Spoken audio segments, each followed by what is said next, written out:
sallallahu ala alihi wa sahbihi wasallam. Pertama-tama saya mohon maaf karena memang ada perubahan jadwal kita. Mulai ke depannya insyaAllah kita yang Selasa siang akan pindah resmi ke Senin siang seperti ini.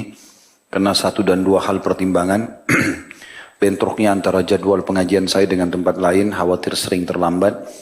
Maka insyaAllah sekali lagi kita akan rutinkan insyaAllah jadwal Selasa siang dipindahkan ke Senin siang kita ini.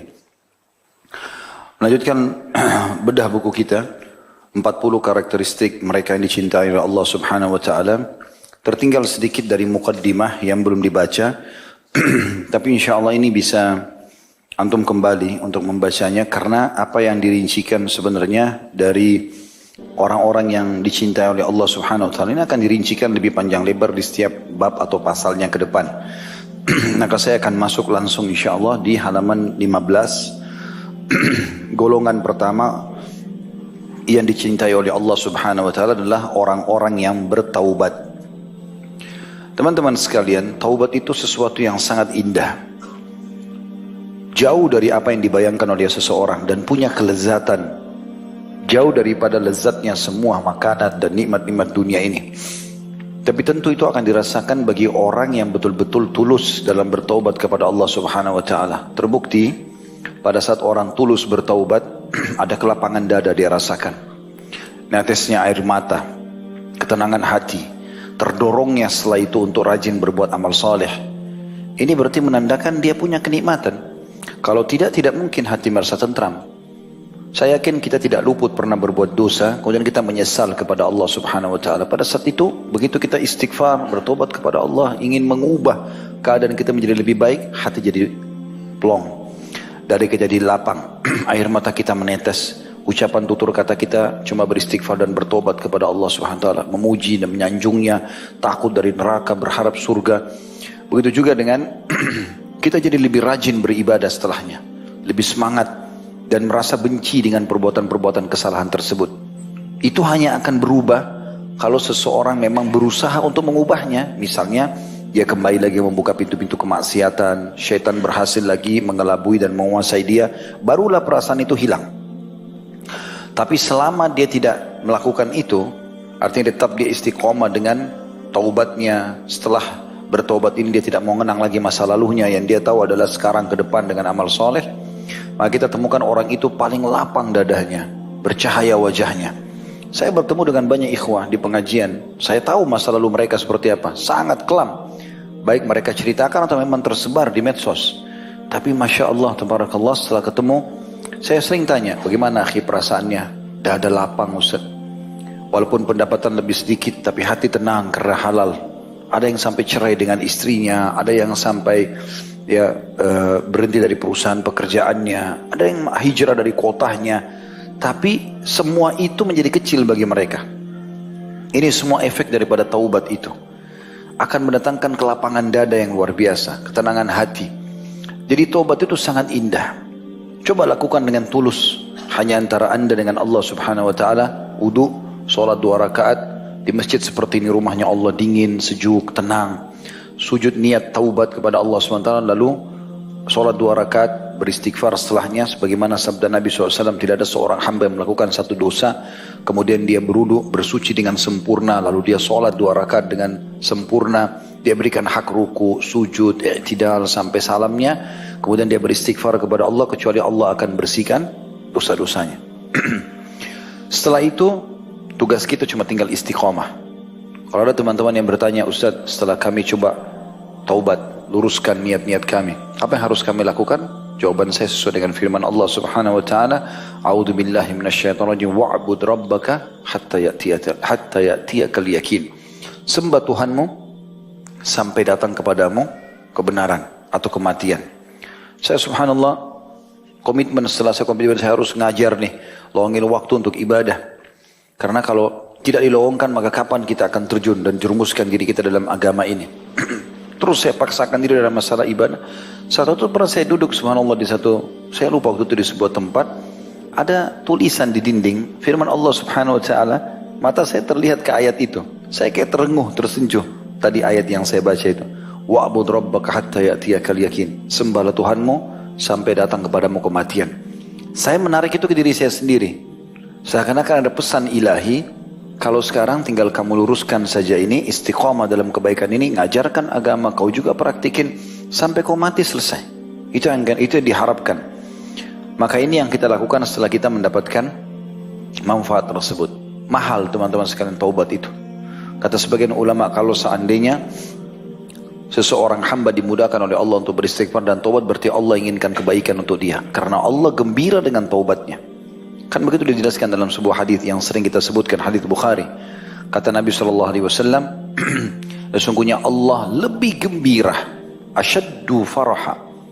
Kalimat asyad dalam bahasa Arab jauh lebih gembira daripada seseorang dengan taubat hambanya, daripada seseorang di antara kalian yang pergi ke padang pasir yang tidak bertuan. Dia membawa seluruh bekalnya di atas tunggangannya, kemudian dia tidur di bawah sebuah pohon. Setelah itu dia bangun, ternyata tunggangannya hilang bersama bekalnya. Tidak ada satupun orang di padang pasir itu. Lalu dia keliling-keliling mencari bekal dan tunggangannya, dia tidak temukan. Setelah itu dia berkata, karena sudah putus asa, saya coba kembali ke pohon yang pertama. Lalu saya coba tidur, mudah-mudahan saya tidak bangun lagi, meninggal dunia. Karena sudah tidak ada harapan sama sekali. Maka pada saat dia terbangun dari tidurnya, tiba-tiba dia melihat di atas di depan matanya tunggangannya dan berikut bekal-bekalnya. Bagaimana gembiranya orang ini karena dia bisa melanjutkan kehidupan dia, karena sudah ada tunggangan yang bisa menyelamatkan dia dan bekal makanan yang juga bisa memenuhi kebutuhannya. Allah lebih gembira dengan taubat hambanya daripada itu semua. Kita nggak mungkin luput dari dosa, tapi sebaik-baik orang yang berbuat salah adalah yang bertaubat. Makanya Nabi SAW mengatakan, semua anak Adam khata', kullu ibna Adam khata'un. Semua anak Adam pasti buat dosa, buat kesalahan. Wa khairu khata'ina tawwabun. Tapi sebaik-baik orang yang berbuat salah adalah orang yang bertaubat. Orang yang kembali ke jalan Allah Subhanahu wa taala. Tentu juga taubat artinya meninggalkan, tidak akan kembali lagi. Itu makna taubat, gitu kan? Kita usahakan agar semaksimal mungkin tidak kembali lagi. Tapi rahmat Allah luas. Ada seorang sahabat pernah berkata begini, ya Rasulullah, kalau saya berbuat dosa, apa yang harus saya lakukan? Kata Nabi SAW, taubat. Lalu dia bilang, kalau saya ulangi lagi, satu waktu, entah kapan saya tergoda lagi. Kata Nabi SAW, taubatlah lagi. Kalau saya ulangi lagi ya Rasulullah, satu waktu entah kapan saya buat lagi, taubat. Terus Nabi ulangi SAW dengan jawaban taubat, selama dia masih bertanya, kalau saya ulangi, kalau saya ulangi. Sampai akhirnya setelah berulang kali dia berkata begitu, kata Nabi SAW, Allah Tuhan kalian tidak akan jenuh sampai kalian jenuh. Kalau kalian sudah tidak mau lagi taubat, baru Allah tinggalkan kalian. Selama masih mau taubat dan istighfar, aman. Bukan kita gampangkan ya. Tentu jauh lebih baik orang yang sudah bertobat istiqomah.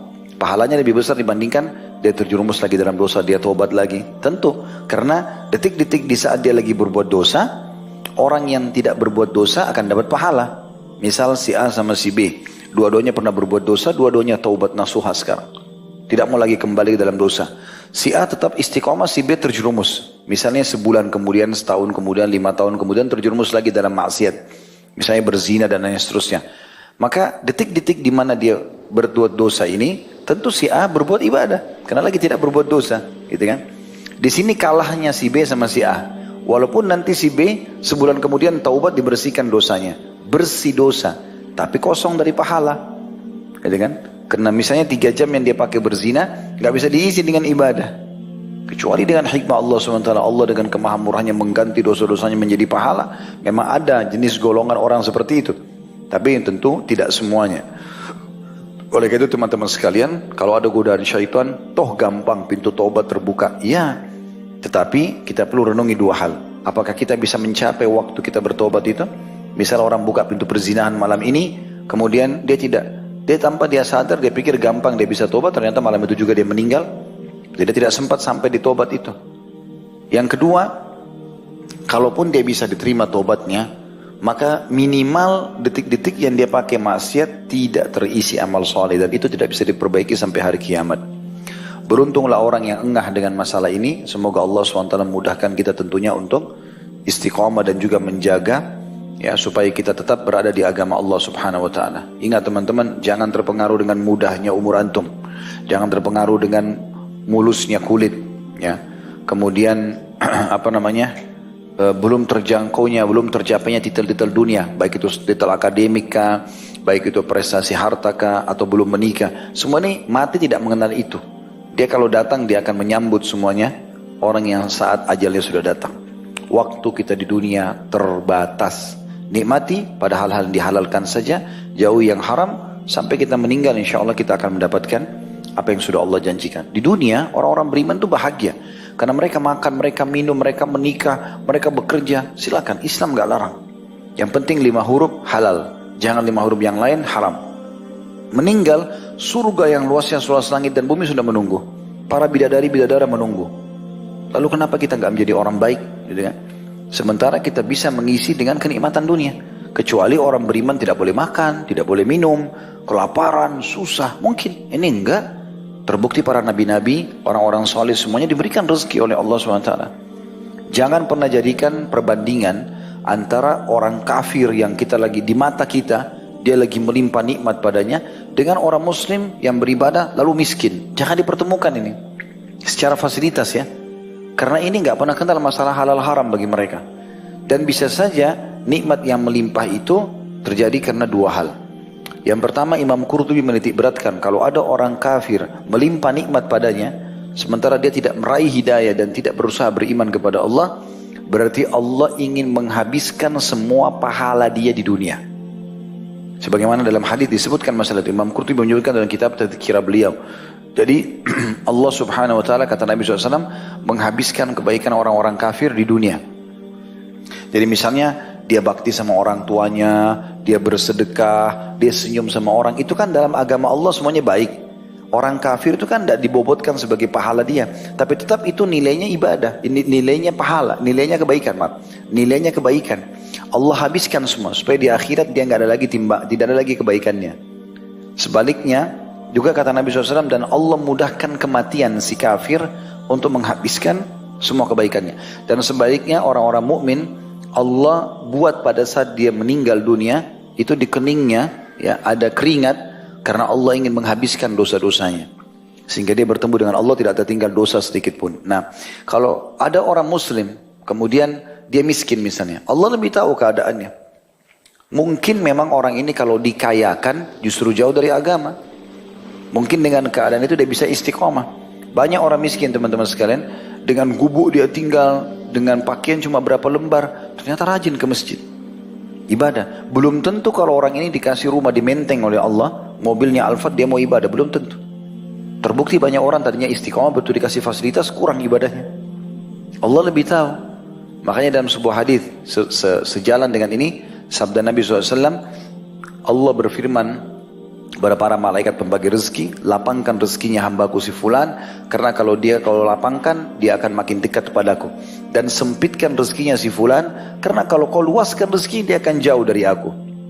Maka itu bentuk kasih sayang Allah SWT. Tapi kalau antum bisa mempertemukan antara istiqomah yang dalam agama, pada saat kita lagi susah dan pada saat kita lagi senang, Allah akan bukakan rezeki yang tidak bisa dibayangkan, yang sangat luas. Ya, Allah SWT akan bukakan pintu-pintu rezeki, pintu bisnis, pintu nama baik, pintu semuanya, asal kita bisa menjaganya.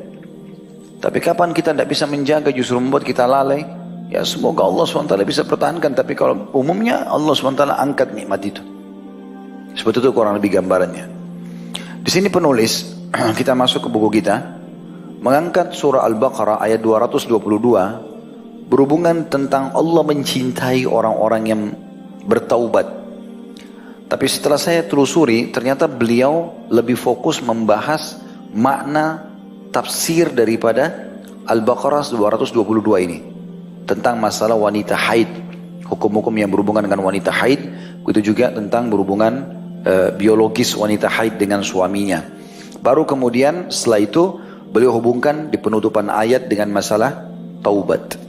Ya, jadi nanti jangan heran kalau kita bahas ini, nanti kita banyak membahas tentang masalah hukum-hukum haid. Nanti di closingnya baru ada penutupan tentang masalah taubat itu. Saya akan bacakan. Penulis berkata, golongan satu yang dicintai Allah adalah orang-orang yang bertaubat. Allah yang maha tinggi telah berfirman dalam Al-Baqarah 222, A'udzu billahi minasyaitonir rajim wa yas'alunaka 'anil mahid. Qul huwa adzan fa'tazilun nisaa fil mahid wa la taqrabuhunna hatta yathurn fa idza tatahharna fa'tuhunna min haitsu amarakumullah innallaha yuhibbut tawwabin wa yuhibbul mutatahhirin. Mereka bertanya kepadamu, hai Muhammad, tentang haid. Katakanlah, haid itu adalah kotoran. Oleh sebab itu hendaklah kamu menjauhi diri dari wanita di waktu haid, dan janganlah kamu mendekati mereka hingga mereka suci. Apabila mereka telah suci, maka campurilah mereka di tempat yang diperintahkan Allah kepadamu. Sesungguhnya Allah menyukai orang-orang yang bertaubat dan mencintai orang-orang yang mensucikan diri. Jadi saksi bahasan kita sebenarnya adalah Allah menyukai orang-orang yang bertaubat. Mungkin teman-teman ikhwah di sini berkata, bahasan tentang haid, apa pentingnya buat kita? Laki-laki nggak ada haidnya. Maka jawabannya sederhana, sangat penting buat antum. Bukankah kita punya istri wanita? Bukankah kita punya anak perempuan? Bukankah ada ibu kita? Bukankah ada saudari kita? Atau mungkin pada saat orang tidak menikah pun, kalau dia mau menyampaikan tentang hukum, maka dia mempelajari ilmunya, dia dapat pahala dan dia bisa sampaikan tentang hukumnya. Ya, karena ini sangat berhubungan dengan realita kehidupan kita sehari-hari. Karena kaum wanita tidak akan pernah dihapus dari kehidupan manusia, karena akan selalu ada. Maka hukum ini pun berlaku. Itu satu sisi. Sisi yang lain, ternyata ada tradisi orang Yahudi di Madinah. Mereka itu sampai bisa mempengaruhi orang-orang Arab yang ada di Madinah. Sebelum Nabi SAW hijrah ya. Khusus berhubungan dengan masalah haid ini, ialah mereka tidak pernah mau duduk, berbicara, kumpul dengan istrinya yang haid. Begitu tiba masa haid, dipulangkan ke rumah orang tuanya. Setelah selesai haid baru dikembalikan. Jadi nggak makan sama-sama, nggak ngobrol sama-sama. Ya, Islam datang menetralisir masalah itu. Boleh duduk, boleh bicara, boleh ciuman, boleh makan sama-sama, boleh jalan sama-sama. Yang tidak boleh hanya biologis saja, meletakkan kemaluan di kemaluan. Maka kita ada hukum syar'i di situ untuk menjelaskan tentang ini Islam dan ini agama kalian. Lakum dinukum waliyadin. Yahudi punya cara, kita punya cara. Gitu kan? Ada juga orang terlalu berlebihan, orang-orang kafir, mereka tetap menggauli istri mereka pada saat haid. Kalau Yahudi tadi meninggalkan sama sekali, ada juga sebagian orang Nasrani tidak menggauli istrinya pada saat haid. Mereka anggap itu biasa saja. Gitu kan? Di alam sihir, darah haid digunakan untuk wadah dan sarana. Diambil darah haid lalu dimantra-mantrain. Gitu kan? Digunakanlah untuk mempengaruhi orang lain atau menghina agama Allah dengan meletakkan darah haid di lembar-lembaran kertas mushaf dan segala macam hal. Berarti banyak sekali hal-hal yang berhubungan dengan masalah haid ini yang semestinya seorang muslim ketahui walaupun dia laki-laki, apalagi muslimah. Tentu mereka lebih butuhkan masalah ini. Baik, di dalam ayat ini kata penulis, Allah Ta'ala memberitahukan kepada kita bahwasanya para sahabat pernah bertanya kepada Rasulullah SAW.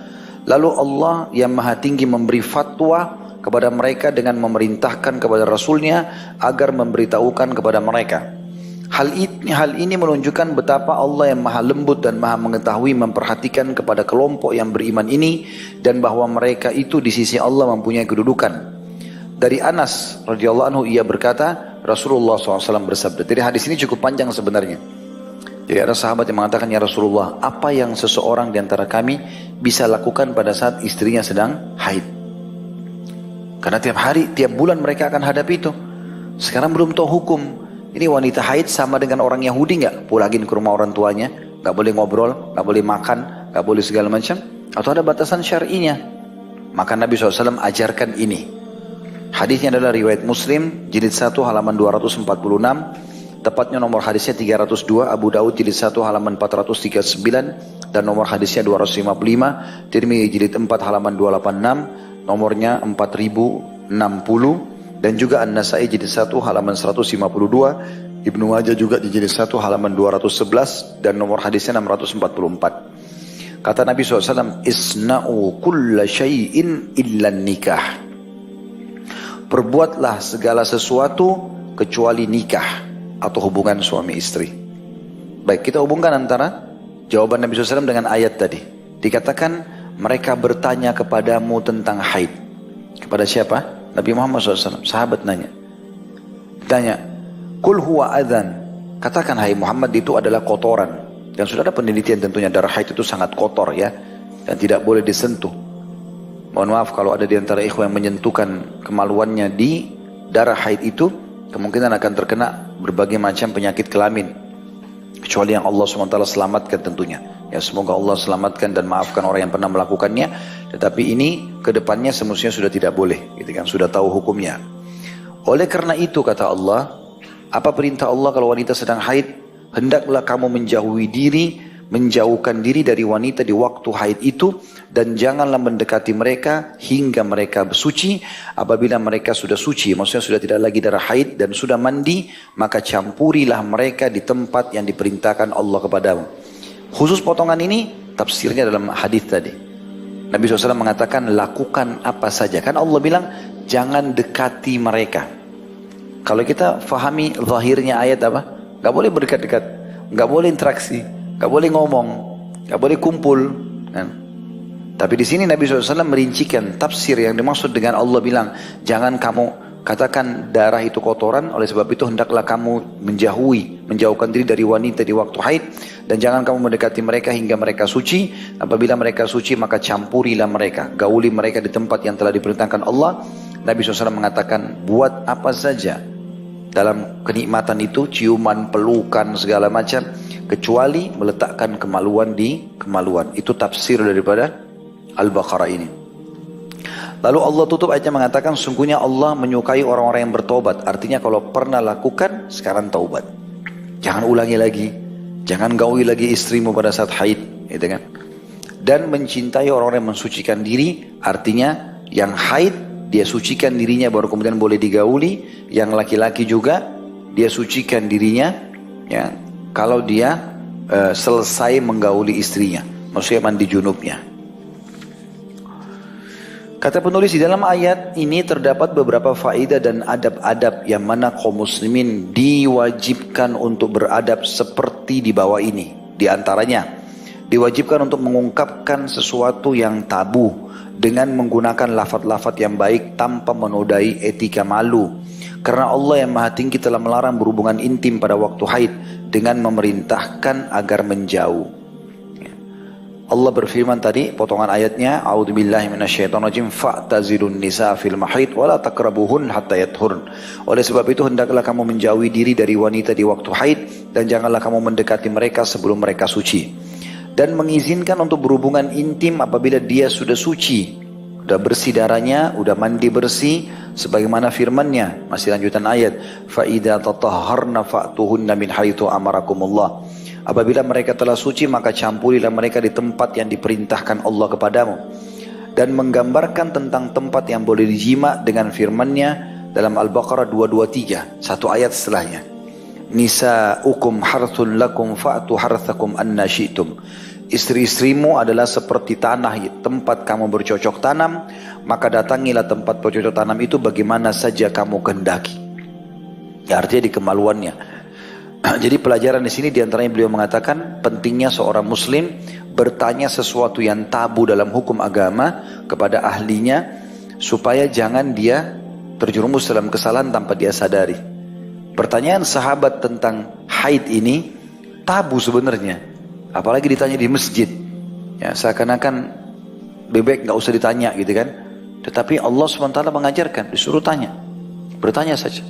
Sampai pernah ada seorang wanita, sahabat Nabi yang mulia berkata, ya Rasulullah, Allah tidak malu dalam menjelaskan kebenaran. Sekarang saya mau tanya, apakah wanita juga mandi junub kalau dia mimpi? Pertanyaan itu tabu bagi perempuan bertanya di masjid, di depan orang. Tapi dia tanya, Allah tidak malu dari kebenaran ya Rasulullah. Artinya pasti Allah akan jelaskan, karena saya tidak tahu itu. Perlu saya tanya, apakah wanita juga mandi junub kalau dia mimpi? Ternyata bukan cuma laki-laki mimpi, perempuan pun mimpi. Dari syaitan tentunya, berhubungan biologis segala macam. Tapi Nabi SAW mengatakan, iya, bila dia temukan cairan di kemaluannya. Jadi harus mandi di situ. Berarti kita bertanya sesuatu yang kita anggap tabu pun, tapi kita butuh hukumnya, boleh dalam syariat. Allah Subhanahu wa taala akan menjelaskan dengan Rasulnya Muhammad sallallahu alaihi wasallam.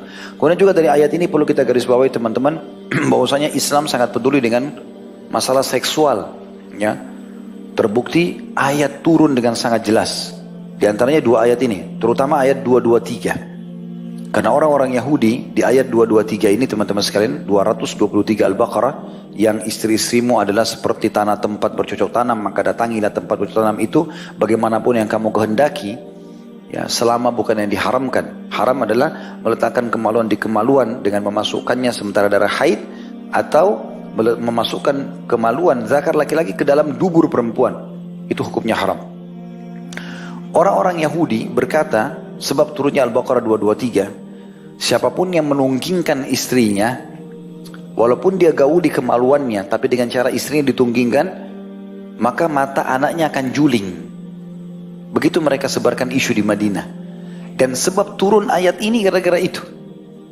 Allah mengatakan, tidak ada larangan dalam masalah itu. Istri-istri kalian, tanah cocok tanam kalian. Gauli sesuai yang kalian inginkan. Mau kalian di atas, mau istri kalian di atas, mau dibalik, terserah. Yang penting bukan haram. Bukan tempat yang haram. Ini berarti menandakan Islam datang menjelaskan masalah itu. Berarti kita tidak butuh tontonan-tontonan yang haram. Ya.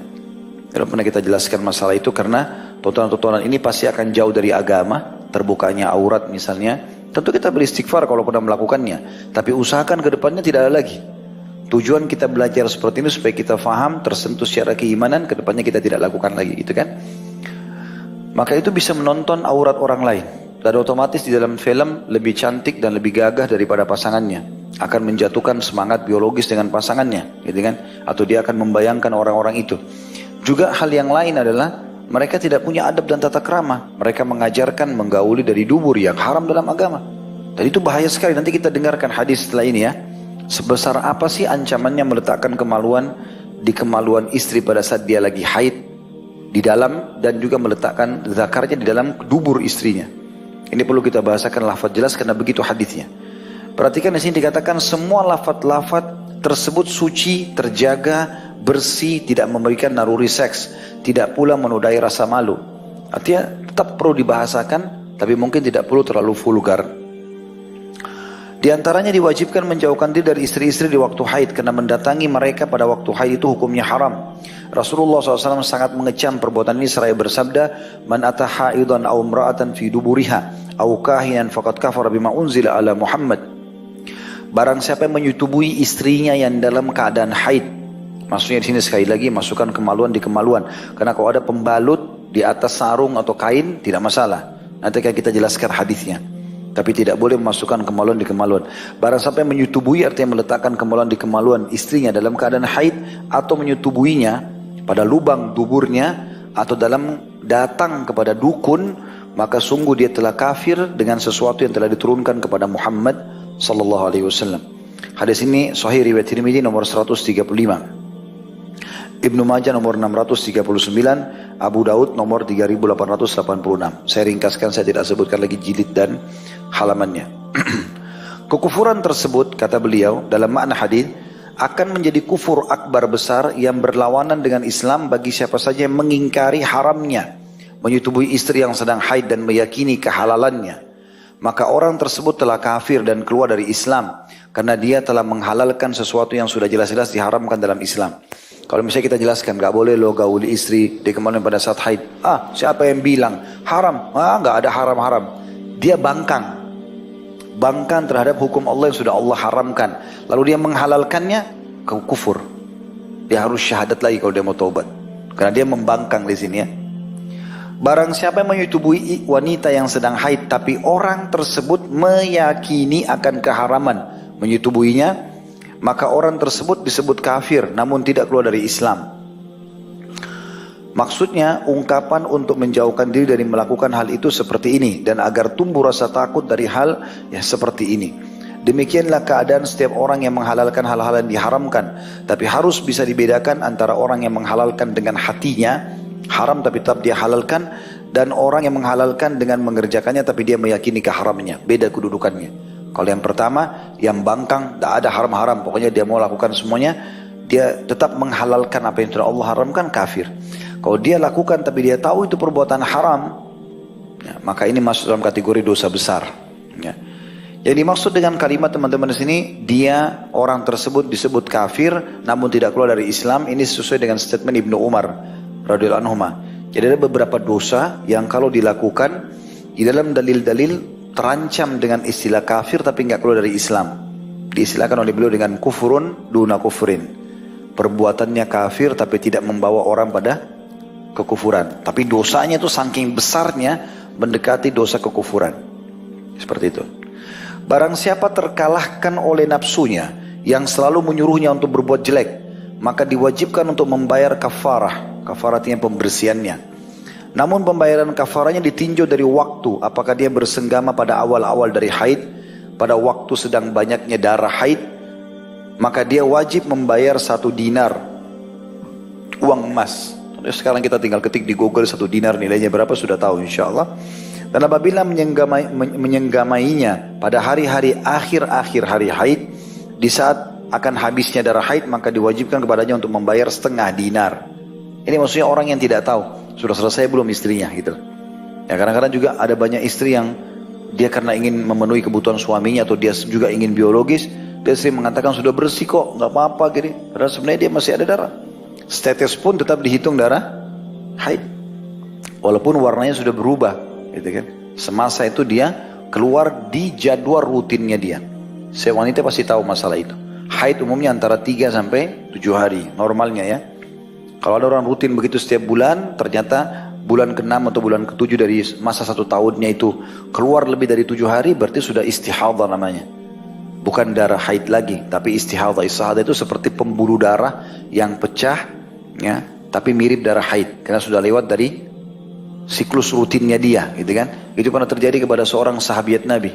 Maka Nabi SAW mengatakan itu adalah pembuluh darah yang pecah, maka oleh karena itu mandilah dan sholatlah.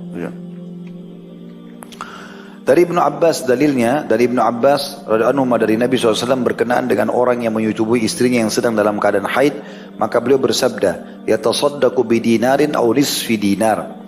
Hendaklah dia bersedekah 1 dinar atau 1/2 dinar. Hadis ini riwayat Abu Dawud nomor 237, juga 261 ya.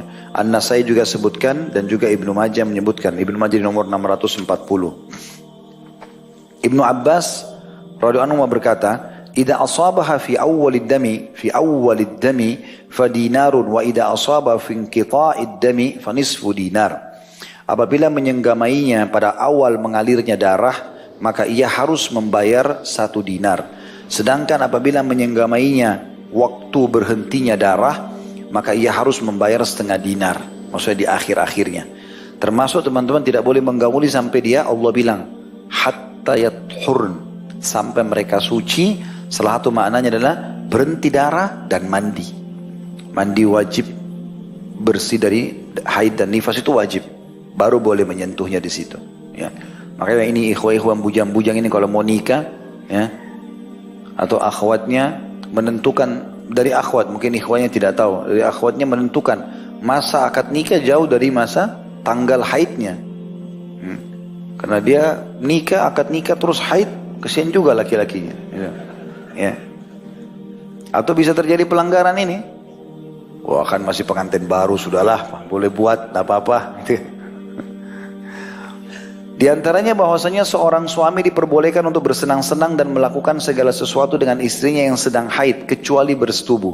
Jadi boleh makan, boleh ngobrol, boleh bercanda, boleh segala macam, gitu kan?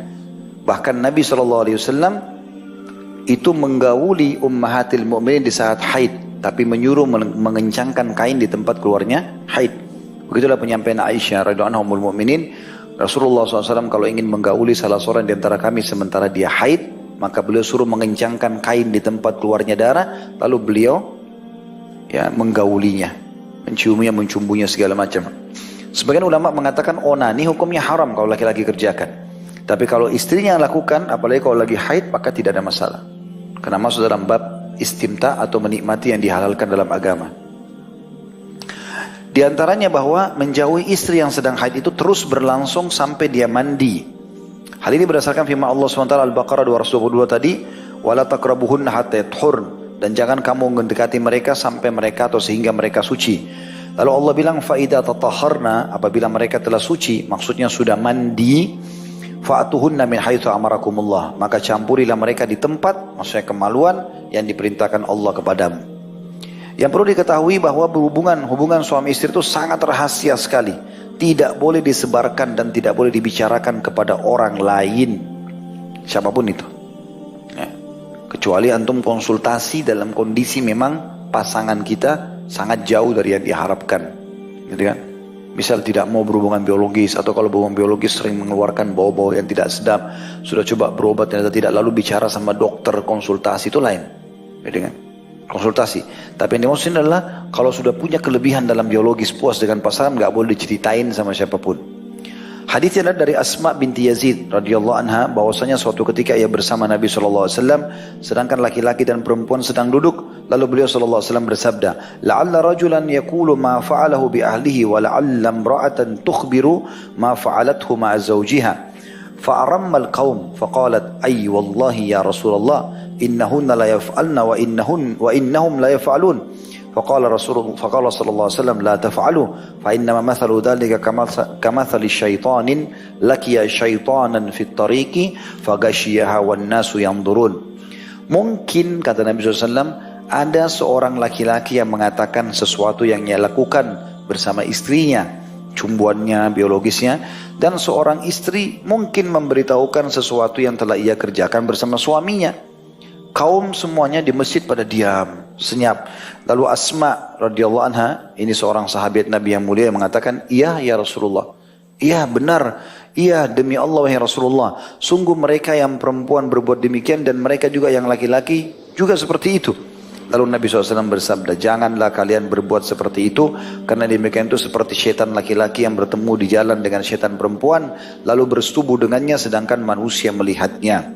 Hadis ini disebutkan sahih oleh Imam Ahmad di nomor 237 dan juga disebutkan dalam Adabuz Zafaf halaman 72. Ketika nafsu selalu memerintahkan untuk berbuat kejelekan, kata beliau, sedangkan manusia lemah dalam permasalahan memahami hubungan suami istri serta naluri hubungan kelamin yang mana membuatnya melanggar batasan-batasan Allah dan terjerumus di dalamnya, maka Allah memberikan petunjuk agar melakukan taubat.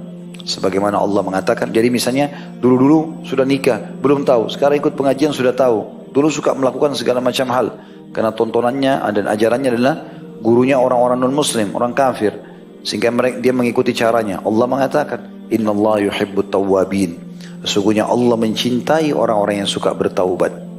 Jadi kembali dari kesalahan itu.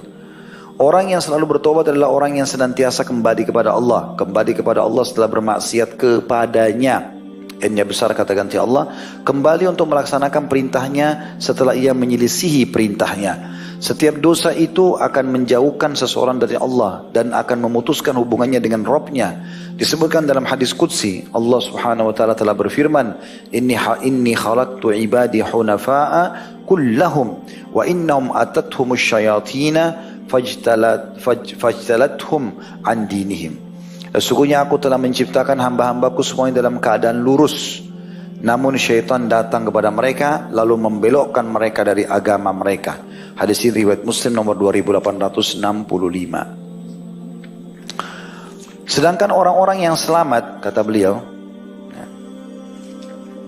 sekarang sudah mulai masuk ke dalil-dalil tentang masalah taubat ya. Sedangkan orang-orang atau orang yang selamat itu adalah orang yang apabila ia tersesat, niscaya ia langsung kembali kepada Allah, dan jika berdosa niscaya bertaubat. Karena sungguhnya Allah telah berfirman dalam surah An-Nisa ayat 110, A'udzu billahi minasyaitonir rajim, wa may ya'mal su'an aw yadhlim nafsahu thumma yastaghfirillah yajidillah ghafurur rahima. Barang siapa yang mengerjakan kejahatan dan menganiaya dirinya, maksudnya melakukan perbuatan yang bisa membawa murka Allah kepadanya, kemudian dia mohon ampun kepada Allah, niscaya dia mendapati Allah Maha Pengampun lagi Maha Penyayang. Ya. Subhanallah, kata ulama, tidak ada orang yang berbuat dosa kecuali Allah buat penyesalan setelah itu.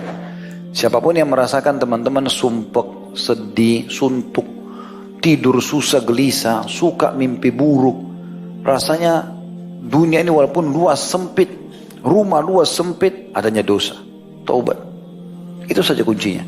Semua permasalahan kita di dunia terjadi karena masalah kita hubungan sama Allah. Antum perbaiki hubungan sama Allah, ini baik sendiri semua. Kita pernah pasti buat salah. Tapi kita coba perbaiki. Intinya teman-teman, kita sadar itu kesalahan lalu kita kembali kepada Allah. Nanti Allah punya cara. Gak usah antum perbaiki nama antum semua, gak usah. Bukan urusan kita itu. Kita muhasabah, istighfar kepada Allah. Kalau itu haknya Allah, taubat. Kalau itu haknya manusia, kita ada ambil barang orang atau segala macam, taubat kepada Allah, kembalikan hak itu. Bersih kembali. Allah punya cara dengan itu. Ya, itu yang dimaksud dengan hadits Nabi SAW. At-taubatu jubbu ma qablah. Taubat akan membersihkan dan menghapuskan semua yang masa lalu. Artinya semua sampai bekas-bekasnya pun akan Allah SWT perbaiki. Kemudian juga dalam surah Al-Imran ayat 135 Allah SWT berfirman, A'udzubillahi minasyaitonirrajim, walladzina idza fa'alu fahishatan aw dhalamu anfusahum dzakarullaha fastaghfaru lidzunubihim wa yaghfiru dzunuba innallaha wa lam yusirru ala ma fa'alu wa hum ya'lamun. Dan juga orang-orang yang apabila mengerjakan perbuatan keji, perbuatan dosa, atau menganiaya dirinya sendiri, niscaya mereka ingat akan Allah lalu memohon ampun terhadap dosa-dosa mereka, dan siapa lagi yang dapat mengampuni selain daripada Allah, dan mereka tidak meneruskan perbuatan kejinya itu sedang mereka mengetahui. Ya, setelah sampai kepada mereka informasi ini, ya sudah, mereka berhenti, taubat, kedepannya sudah baik saja. Bertaubat setelah berbuat dosa wajib dilakukan dengan sesegera mungkin. Jadi kita kalau buat dosa harus segera taubat. Ada satu celah di sini, sebagian ulama mengatakan syaitan akan terus berusaha agar seorang hamba mukmin terjerumus dalam dosa. Kalau sudah terjerumus dalam dosa, dia akan pindah ke tahap setelahnya, yaitu membuat si muslim itu kalau bukan menganggap remeh dosanya, sehingga dia anggap dosa kecil nggak apa-apa, atau memang syaitan membuat dia justru merasa dirinya sudah kotor sehingga dia tidak layak lagi untuk ibadah. Ini kalau muncul waswas syaitan. Justru di sini beliau titik beratkan, bertaubat setelah berbuat dosa wajib dilakukan sesegera mungkin. Tidak boleh dinanti-nantikan atau diakhirkan. Sebagaimana firman Allah Subhanahu wa taala dalam surah An-Nisa ayat 17, A'udzubillahi minasyaitonirrajim, innamat taubatu 'alallahi lilladzina ya'maluna as-su'a bijahalatin tsumma yatubuna min qarib. Tsumma yatubuna min qaribin faulaika yatubu 'alaihim wa faulaika yatubu Allahu 'alaihim wa kana Allahu 'aliman hakima. Sesungguhnya taubat di sisi Allah hanyalah taubat bagi orang-orang yang mengerjakan kejahatan lantaran kejahilan, yang kemudian mereka bertaubat dengan segera. Maka mereka itulah yang taubatnya diterima Allah, dan Allah maha mengetahui lagi maha bijaksana. Jadi kalau dia buat dosa, langsung segera dia berhenti dari dosa tersebut. Maksudnya adalah setelah melakukan kesalahan, hendaklah mereka menyesali perbuatannya dan menghapus bekasnya dengan kebaikan setelahnya. Sebagian ulama menambahkan, mengatakan salah satu ciri tobat orang hamba diterima, ini pendapat sebagian. Salah satu ciri tobat orang diterima adalah seorang hamba yang sudah tobat melupakan dosa itu, atau merasa benci untuk kembali ke dosa yang sama. Itu menandakan berarti tobat kita diterima. Karena Allah SWT akan tanamkan kebencian, atau bahkan kita sudah lupa, oh iya saya pernah buat ini, tapi kita sudah lupa, tidak teringat dalam keseharian kita. Kapan seseorang itu tobatnya main-main, maka terus syaitan masih bisa memainkan di pikiran dia sehingga dia bisa terjerumus setiap saat. Kata beliau, sebelum titik-titik hitam di dalam hatinya terkumpul, dia harus segera taubat, yang akhirnya tidak akan terhapus. Karena itu Rasulullah SAW bersabda, wa'atbi'is sayyi'atal hasanata muhha, ikutilah keburukan dengan kebaikan, pasti kebaikan itu akan menghapusnya. Hadis ini Hasan, riwayat Tirmidzi nomor 1987, juga disebutkan oleh Tirmidzi nomor 2053. Maaf, Sahih Tirmidzi itu di 1987, kalau di Sunan Tirmidzi sendiri 2053. Luqman berkata kepada putranya, Luqman Hakim, dalam orang yang masyhur, tokoh yang masyhur yang Allah sebutkan dalam surah Luqman, wahai anakku, janganlah kamu mengakhir-akhirkan taubat, karena kematian itu akan datang secara tiba-tiba. Barang siapa tidak bersegera untuk bertaubat dengan menanti-nantikan, maka ia berada di antara dua bahaya besar. Yang pertama, bertumpuknya kegelapan pada hatinya di setiap kemaksiatan sehingga menjadi kotoran dan tabiat dan tidak dapat dihapus. Yang kedua, segera terkena penyakit atau tiba-tiba meninggal, lalu tidak dapat menyibukkan diri untuk menghapus dosa. Karena itu dikatakan juga bahwa kebanyakan teriakan penghuni neraka adalah dengan mengatakan, betapa ruginya aku akibat menanti-nantikan taubat. Sebagaimana ini dinukil, ada footnote nomor 25 dari Al-Ihya jilid 4 halaman 12. Jadi salah satu yang nanti yang diteriakin oleh orang-orang neraka itu, Sayang kenapa dulu kita tunda-tunda taubat. Tapi sudah terlambat. Maka dari itu, wahai orang-orang yang berbuat dosa, berhati-hatilah terhadap kematian dan berlombalah berbuat kebaikan, serta gunakanlah hidupmu sebelum datang kematianmu. Karena kematian itu akan datang tiba-tiba. Sebagaimana ini ada putun nomor 26 disebutkan dalam Sahih Al-Jami' nomor 1088 dan dalam Mustadrak jilid 4 halaman 306. Allah berfirman mengingatkan masalah itu dalam surah Luqman ayat 34, A'udzubillahi minasyaitonirrajim, wa ma tadri nafsum madza taksibu gada wa ma tadri nafsum bi ayyi ardin tamut. Dan tidak seorang pun yang dapat mengetahui dengan pasti apa yang akan diusahakannya besok, dan tidak ada seorang pun yang dapat mengetahui di bumi mana ia mati.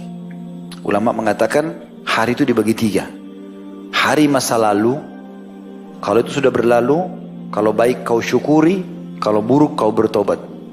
Hari ini yang sedang dilalui dan ini milikmu, maksimalkan dengan kebaikan, jauhi larangan. Dan hari esok kau hanya bisa berniat saja, karena belum tentu kau mencapainya. Tapi kalau orang niat kebaikan, dia dapat pahala. Misal kalau saya masih hidup tahun depan, saya akan begini dan begitu, gitu kan? Nabi SAW mengatakan dalam sabdanya itu, kalau saya masih hidup tahun depan, saya akan begini dan begitu. Ya. Kemudian juga dari ayat ini diambil, sesungguhnya orang tidak tahu di mana dia meninggal. Dalam sebuah hadis sahih dikatakan kalau seseorang hamba akan dicabut atau direnggut ruhnya di sebuah tempat, maka Allah SWT membuatnya punya hajat ke tempat itu. Kalau dia pebisnis, dia bisnis. Kalau dia apalah, pokoknya dia datang ke tempat itu, nanti di situ dicabut ruhnya. Tidak akan mati kecuali di tempat yang sudah ditentukan. Ya. Maka cepat-cepatlah bertaubat kata beliau dan bersegeralah kembali kepada Allah. Pepatah bahasa Arab mengatakan, karena kamu tidak tahu jika malam telah gelap, apakah kamu akan hidup sampai waktu fajar. Ketahuilah kata beliau bahwa orang yang bermalas-malasan di hadapan Allah akan benar-benar menyesal ketika datang kematian. Lalu mereka meminta kepada Allah untuk dikembalikan ke dunia agar mereka dapat melaksanakan apa-apa yang telah mereka tinggalkan. Betapa tidak mungkinnya hal itu. Sebagaimana Allah pastikan dalam surah Al-Mu'minun ayat 99 sampai ayat 100. A'udzu billahi minasyaitonir rajim. Hatta idza jaa ahadahumul maut qala rabbirji'un la'alli a'malu salihan fima tarakt.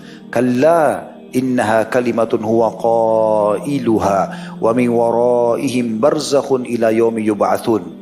Demikianlah orang-orang kafir itu hingga apabila datang kematian kepada salah seorang di antara mereka, maka barulah dia berkata, ya Tuhanku, kembalikanlah aku ke dunia agar aku berbuat amal soleh, amal yang soleh terhadap apa yang telah aku tinggalkan dulu, beriman, patuh, segala macam.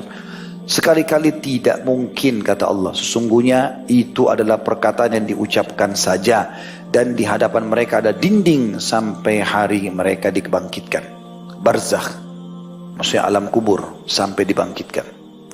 Karena itu Allah Ta'ala memerintahkan kepada orang-orang yang berlebihan dalam perbuatan dosa dan kemaksiatan agar segera kembali ke jalan Allah dan menyesal atas perbuatan mereka.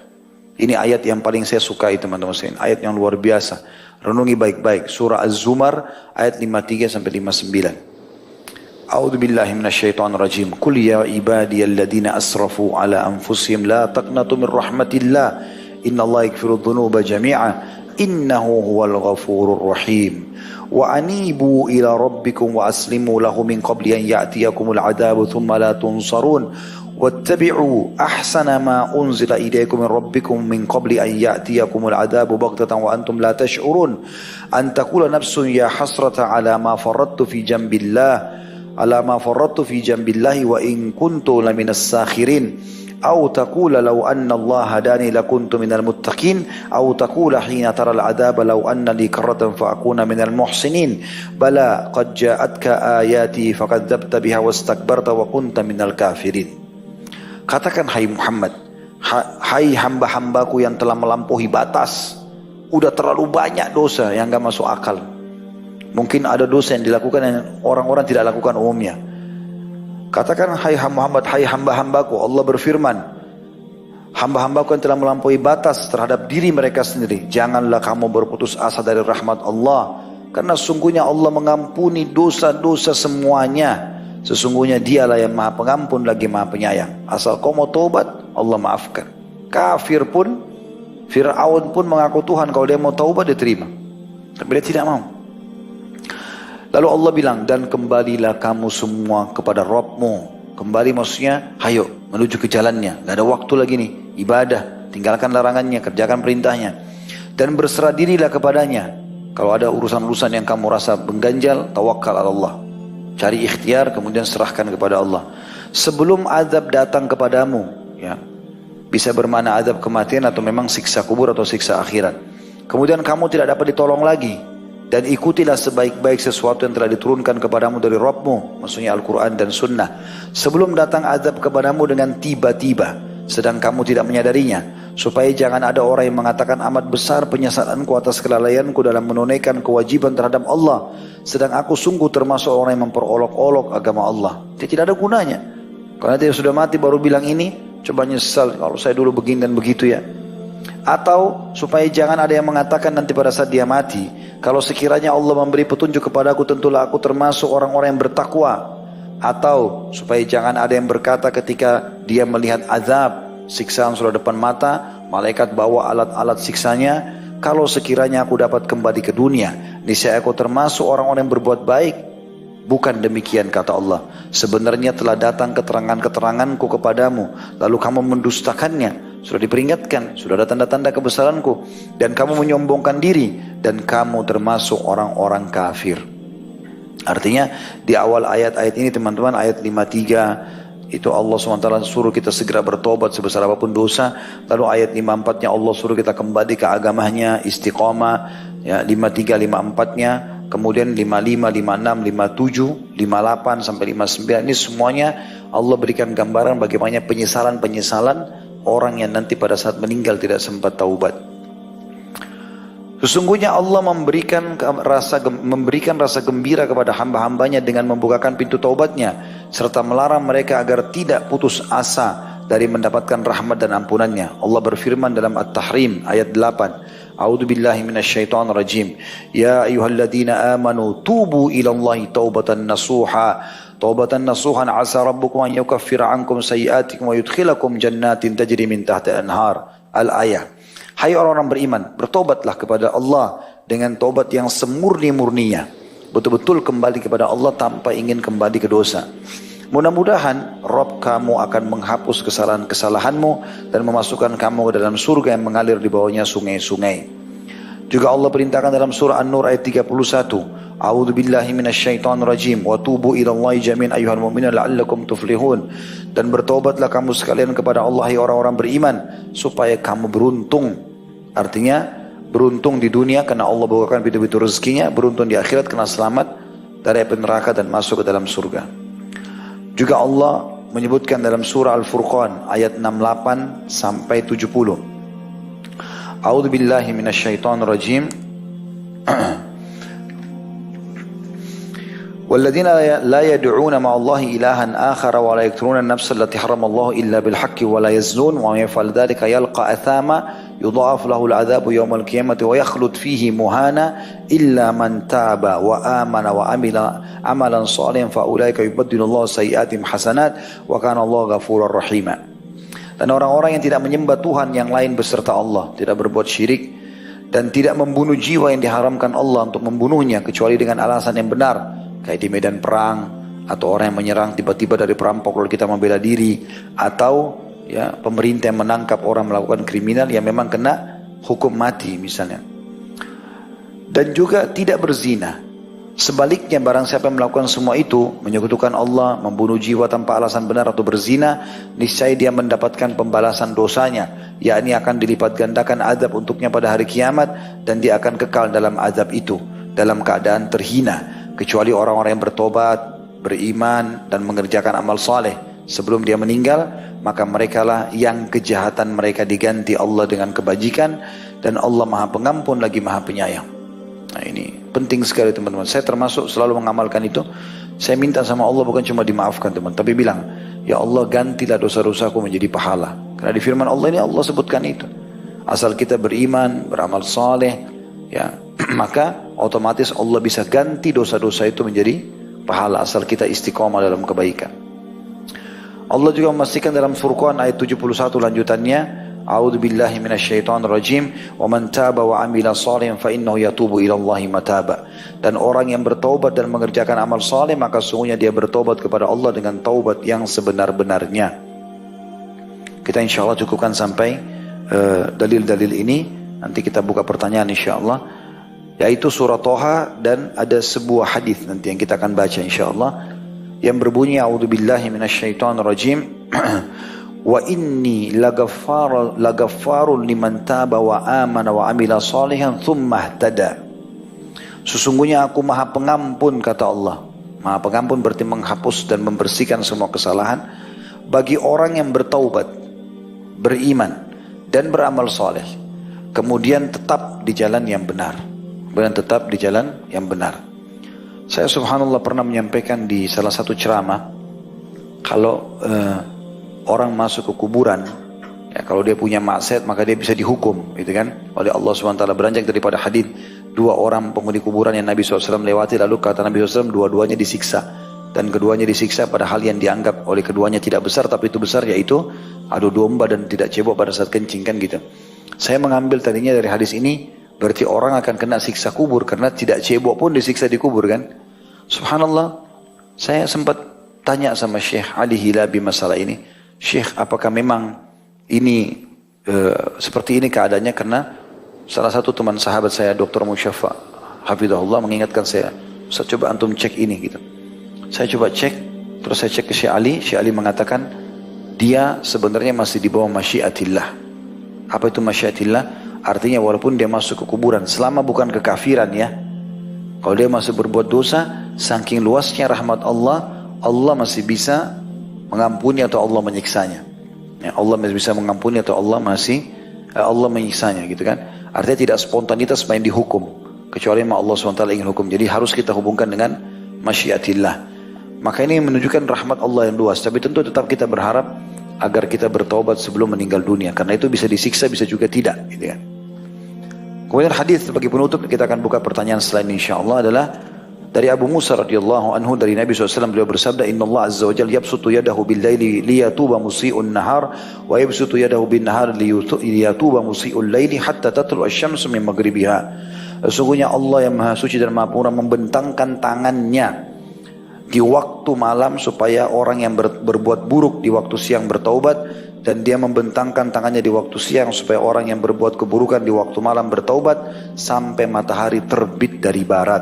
Hadis ini sahih riwayat Muslim nomor 2759. Tentu masih ada sekitar 4-5 halaman ya untuk bahasan kita ini. Jadi kita akan masih lanjutkan insyaallah Senin akan datang di 3 lembar ini, sisanya kurang lebih berarti 6 lembar kalau timbal balik, dengan insyaallah mudah-mudahan nanti saya akan tutup materi ini dengan kisah orang-orang yang sudah bertaubat di pertemuan akan datang dengan izin Allah SWT.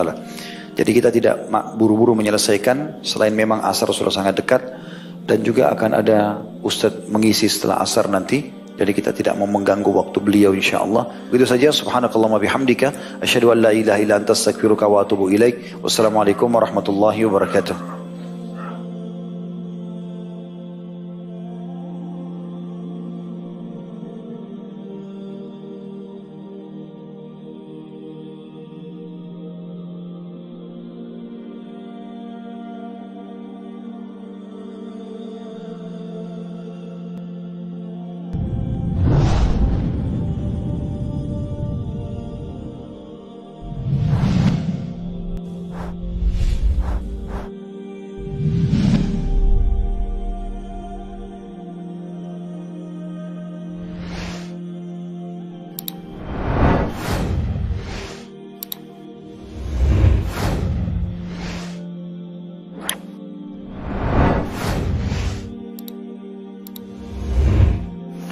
Bismillah. Assalamualaikum warahmatullahi wabarakatuh. Alhamdulillah, wassalatu wassalamu ala rasulillah. Segala puji dan puja kehadirat Allah subhanahu wa ta'ala, juga salawat dan taslim kepada Nabi besar Muhammad sallallahu alaihi wasallam. Lanjutkan pada buku kita yang ditulis oleh Abdul Azim bin Badawi Al-Khalafi. Ini 40 karakteristik mereka yang dicintai Allah, dan kita masih di golongan yang pertama, yaitu orang-orang yang suka bertaubat. Dan sudah kita jelaskan setengah bahasan dan kita akan lanjutkan setengah yang tersisa, termasuk dalil-dalil dari sunnah atau dari hadis-hadis Nabi SAW berhubungan dengan masalah taubat ini. Kurang lebih kita akan membahas insya Allah dari halaman 25 sekarang ini sampai ke 30. Teman-teman sekalian, sebagaimana saya bahasakan yang lalu, taubat itu indah, ya, kenikmatan yang tidak bisa digambarkan. Karena bisanya hati tunduk kepada Sang Pencipta Allah dan juga air mata menetes tanpa diprogramkan. Bagi orang yang betul-betul menyesali perbuatan dosanya karena Allah, dia akan rasakan itu. Rasanya hati ini sangat dekat dengan Allah Subhanahu wa taala, ingin segera bertaubat sebelum mati datang. Saya berulang kali menemukan sebagian ikhwah antara azan dan iqamah. Berapa hari lalu saya ketemu sama seorang bapak. Mungkin umurnya di atas 50-an. Nangis. Terisak-isak antara azan dan iqamah pada saat subuh gitu. Saya pas sholat di sebelahnya, Masya Allah, dia di saat pertama di dekat rumah kami. Kemudian selesai dia berdoa, dia sampai di istighfar. Saya dengar, walaupun dia mungkin berusaha untuk dia saja yang dengar, tapi ada saya di sebelahnya, saya dengar gitu. Setelah salam, saya salam dari sholat sunnah, dan dia lihat saya, dia salam, Assalamualaikum Ustaz. Waalaikumsalam. Terus dia bilang, Ustaz doain ya, saya lagi ada masalah besar nih. Terus saya bilang, insya Allah baiklah. Tapi dia sambil terisak-isak kayak orang yang bebannya luar biasa gitu. Dia nangis terus. Habis salam, saya penasaran ingin tahu masalahnya apa ini. Mungkin orang ini ada terlilit utang, mungkin ada sesuatu. Dan saya ingin sekali coba, siapa tahu saya bisa mendapatkan keutamaan hadis. Wallahu fi auni abdi makana abdu fi auni akhi. Allah selalu dalam pertolongan seorang hamba selama dia dalam pertolongan saudaranya. Saya pegang pahanya, saya bilang, Pak, insya Allah sebentar habis sholat ini. Begitu salam saya bilang, sekarang ini saya tunggu di depan masjid ya. Oh ya baik Ustaz, maksudnya zikirnya pun kita tunda sebelum jemaah masjid bubar, karena rata-rata kami saling kenal di situ. Habis keluar, terus saya bilang, ada apa Pak? Bisa saya bantu? Ada yang saya bisa bantu? Dia nangis terus, saya nggak bisa ngomong gitu. Mulai jemaah masjid bubar. Saya kebetulan naik motor, terus saya bilang sama dia, udah Bapak naik motor saya aja. Sambil jalan kita ngobrol. Jalan, nggak bisa ngobrol. Nangis terus. Ya, saya mampir di sebuah tempat, alhamdulillah karena masih subuh gelap, jadi orang tidak banyak. Terus akhirnya dia berhenti, saya berhenti di satu tempat yang aman, untuk pinggir jalan kami. Terus saya tanya, ada apa Pak? Coba tenangin diri dulu, cerita. Saya pikir betul-betul ini masalahnya bagi saya ini terlilit utang, anaknya sakit. Kata dia bilang sama saya, Ustaz, saya ceritakan ini bukan membuka aib ya, tapi ini sebuah ibrah, pelajaran yang besar bagi orang yang taubat itu punya kenikmatan tersendiri. Terus dia bilang sama saya, Ustaz, saya ini lama kerja di salon bertahun-tahun, dan saya dari dulu ini sering kali juga menangani akhwat-akhwat. Udah berapa banyak akhwat dulu yang saya potong rambutnya, yang akhirnya terbuka di depan umum. Dosa banyak sekali. Terus masalah apa? Ya ini anak merasa menyesal. Jadi bukan masalah karena terlilit utang atau apa, merasa menyesal karena dulu dosanya banyak. Terisak-isak nangis. Terus saya bilang, sudah berapa lama antum tinggalkan salon itu? Saya tinggalkan sudah setahun Ustaz. Alhamdulillah antum sudah tinggalkan, bagus. Ya tapi sekarang bagaimana caranya memperbaiki kesalahan yang lama? Dan beberapa pelanggan juga sekarang ada yang kena cocok, panggil saya ke rumahnya, sekeluarga. Ya suaminya, ya istrinya, ya anaknya saya juga tanggulangi. Gimana caranya saya membahasakan ke mereka? Ya antum harus bisa berbesar jiwa membahasakan. Kalau antum sekarang cuma tangani ikhwah saja, kalau usah lagi tanganin akhwat. Karena pasti akan bertemu dengan yang bukan mahram, pasti akan menyentuh rambut, menyentuh bagian tubuh dan seterusnya. Akhirnya setelah saya ambil kesimpulan dari pertemuan itu, dia merasa tenang. Saya bilang, insya Allah fadhal nanti antum main ke kantor. Di kantor ada banyak ikhwah, mungkin antum bisa cukur rambut mereka. Oh Masya Allah banyak di kantor bergabung. Itu bisa pengalihan dari kegiatan yang dulu. Terus dia terima kasih. Intinya saya melihat dia menangis itu, mungkin kalau saya pun mau menangis begitu saat itu tidak bisa. Ada kenikmatan tersendiri. Air matanya netesin air mata. Terus lidahnya itu bisa mengucapkan astagfirullah dengan merenunginya. Hatinya tunduk sama Allah. Indah sekali. Taubat itu indah sekali. Ibnu Qayyim rahimahullah menyusun buku khusus, judulnya Bahrud Dumu', lautan air mata. Semua kisahnya orang-orang soleh yang bertaubat, gitu kan. Bagaimana mereka tadinya buruk, mereka bertobat, dan bagaimana mereka setelah tobat itu mereka istiqomah dalam kebaikan-kebaikan itu. Dan sampai meninggal hanya dikenang kebaikan-kebaikan mereka. Dikenang bagaimana mereka istiqomah dalam kebaikan-kebaikan tersebut. Jadi tugas kita teman-teman, kalau salah bertobat kepada Allah. Dan setelah tobat istiqomah. Jangan lagi terpengaruh kembali ke masa-masa lalu. Karena taubat artinya meninggalkan masa lalu. Kurang lebih maknanya, salah satunya maknanya itu. Gitu kan? Tidak lagi kembali kepada masa lalu. Imam Nawawi mengambil dari makna ini, kalau taubat memiliki 3 syarat, meninggalkan dosa itu seketika, lagi zina, lagi riba, lagi mencuri, lagi apa saja, berhenti. Yang kedua, sesali. Yang ketiga, janji sama Allah tidak akan mengulanginya. Ada sebagian ulama menambahkan yang keempat adalah menyibukkan diri dengan amal soleh. Karena terjerumusnya orang pada dosa lagi kembali, karena dia tidak menyibukkan diri dengan amal soleh. Misal jam 9 sampai jam 10 malam, dulunya antum biasa ke karaoke, ke diskotik mana. Ini jam ini harus diganti. Ganti dengan kegiatan misalnya pengajian, ganti. Karena waktu ini masih sangat berbekas dalam jiwa antum. Syaitan akan bisa memicu dari situ. Sebagian ulama mengatakan salah satu ciri taubat seorang hamba diterima, dia melupakan masa lalunya. Atau muncul rasa ikrah atau benci terhadap dosa yang pernah dia lakukan. Sehingga dia merasa, jijik kenapa dulu saya lakukan itu ya? Gitu. Itu salah satu cirinya.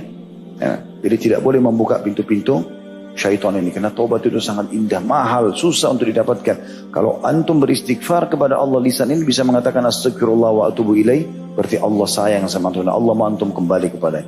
Jangan sia-siakan itu. Kesempatan untuk kembali kepada amal soleh ini sulit. Teman-teman renungi riwayat ya. Ada kemarin saya khutbah Jumat. Saya sempat duduk berpikir apa yang saya sampaikan di khutbah Jumat. Saya coba cari buku-buku kecil, saya temukan ada buku kecil yang menarik. Judulnya Amalan Ringan Berpahala Besar. Ini ya. Saya sempat tandai beberapa tanda. Ada yang mengkritik buat saya. Sampai saya niat mau nyampaikan di kajian kita ini. Riwayat yang unik gitu. Yang menurut saya, karena saya belum pernah menemukannya ya. Baru pertama kali. Yaitu riwayat yang disebutkan. Bahwasanya ada 3 orang masuk Islam di zaman Nabi SAW. Ketiga orang ini pada saat masuk Islam, baginda Nabi SAW berkata kepada para sahabat, siapakah yang ingin menampung ketiga orang ini? Maka berkatalah Talha bin Ubaidillah radhiyallahu anhu, salah satu sahabat yang dijamin masuk surga dari 10 orang, saya ya Rasulullah. Talha bin Ubaidillah orang kaya dan memang dia ingin mendapatkan pahala saudaranya ini. Maka ketiga orang ini pun tinggal di rumah Nabi SAW, di rumah Talha bin Ubaidillah radhiyallahu anhum. Lalu kemudian dikatakan, lalu Nabi SAW mengutus pasukan untuk berperang. Dan salah satu dari 3 orang yang baru masuk Islam yang tinggal di rumah Talha ikut dan terbunuh mati syahid. Dapat keutamaan. Berjalan waktu, Nabi SAW kemudian mengutus pasukan lain. Lalu orang yang kedua, ini kebetulan dari suku Uzrah ditulis di sini. Orang yang kedua ikut lalu mati syahid juga. Berjalan beberapa waktu, orang yang ketiga meninggal di atas ranjangnya. Jadi 3 orang yang masuk Islam ini tinggal di rumah Talha semuanya. Orang yang pertama mati syahid, yang kedua mati syahid, yang ketiga mati di atas ranjang. Yang terjadi uniknya adalah Talha bin Ubaidillah radhiyallahu anhu bermimpi melihat ketiganya di surga. Tiga-tiganya di surga. Namun orang yang meninggal di atas ranjang yang terakhir mati paling depan mendahului teman-temannya. Fasilitasnya lebih bagus. Padahal yang 2 mati syahid, gitu kan? Dan orang yang terakhir mati syahid mendahului temannya yang syahid pertama. Lalu kemudian orang yang syahid pertama tadi, yang pertama kali mati, itu ada di paling belakang. Artinya, yang paling utama yang mati di atas ranjangnya, lalu yang syahid sebelumnya, lalu yang syahid pertama paling belakang. Talha bin Ubaidillah bangun, lalu kemudian menemui Nabi SAW dan bertanya, ya Rasulullah, bagaimana saya memahami ini? Bukankah orang yang mati syahid lebih baik daripada orang yang mati di ranjang, gitu kan? Apa kata Nabi SAW? Wa ma ankarta min dzalika laisa wa ma ankarta min dzalik laisa ahadun afdalu indallah min mu'minin yu'ammaru fil Islam li tasbihihi wa takbirihi wa tahlilihi. Kenapa kau heran hai Talha? Tidak ada yang lebih utama di sisi Allah daripada seorang mukmin yang diberi umur panjang dalam Islam karena tasbih, takbir dan tahlilnya. Hadis ini dihasankan oleh Albani dalam As-Sahihah nomor 654 dan diriwayatkan oleh Imam Ahmad. Apa maknanya? Bertasbih sekali, bertahlil sekali, subhanallah, la ilaha illallah, bertakbir sekali, Allah Akbar. Itu kalau satu hari antum lebih umurnya dari orang yang mati syahid, masih bisa mengalahkan orang yang mati syahid itu. Karena besarnya pahala orang yang masih Allah kesempatan ada umur dan bisa bertaubat. Itu luar biasa. Riwayat yang lain mirip dengan ini, diriwayatkan oleh Ubaid bin Khalid As-Sulami radhiyallahu anhu, bahwa Rasulullah SAW mempersaudarakan dua orang sahabat. Salah seorang dari mereka terbunuh mati syahid di medan jihad. Sedangkan yang seorang lagi meninggal seminggu setelahnya. Bedanya cuma 1 minggu 7 hari. Tapi mandi biasa, mati biasa, bukan mati syahid yang kedua. Para sahabat pun mensolatkan jenazah yang pertama dan jenazah yang kedua. Lalu Rasulullah SAW bertanya, jenazah yang pertama mati syahid, gak ada masalah. Jenazah yang kedua yang mati di atas ranjang seminggu kemudian ini disolati juga oleh para sahabat. Nabi tanya tentang jenazah yang kedua, apa pendapat kalian tentang orang ini? Maka para sahabat yang solati menjawab, semoga Allah mengampuni dosanya. Kalau ada dosanya Allah maafkan. Semoga Allah merahmatinya. Dan semoga dia dapat menyusul saudaranya yang terbunuh mati syahid di medan perang. Maksudnya semoga dengan persahabatannya ini nanti sama-sama di surga. Apa kata Nabi SAW kepada para sahabat? Fa'aina salatuhu ba'da salatihi, wa sawmuhu ba'da sawmihi, wa amaluhu ba'da amalihi, inna bainahuma kama bainas sama'i wal ard. Bagaimana bisa kalian membandingkan antara yang mati syahid dengan yang hidup seminggu setelahnya? Mana pahala sholatnya orang yang hidup seminggu itu kalau mau dibandingkan pahala sholatnya orang yang mati syahid? Artinya seminggu saja dia sholat selama hidup itu udah ngalahin semua ini pahalanya orang yang mati syahid ini. Puasanya dari puasanya orang mati syahid, dan amal-amalnya semua yang dikerjakan selama seminggu yang tidak sempat lagi dikerjakan oleh orang yang mati syahid. Ketahuilah perbedaan antara keduanya, antara langit dan bumi.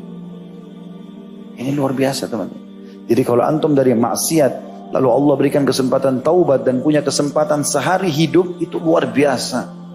Kesempatan emas, jangan disia-siakan. Masa lalu kita kalau kelam, bertobat beristighfar kepada Allah, itu pahala sendiri. Atau kalau baik, kita bersyukur dan kita sekarang menambah kualitasnya.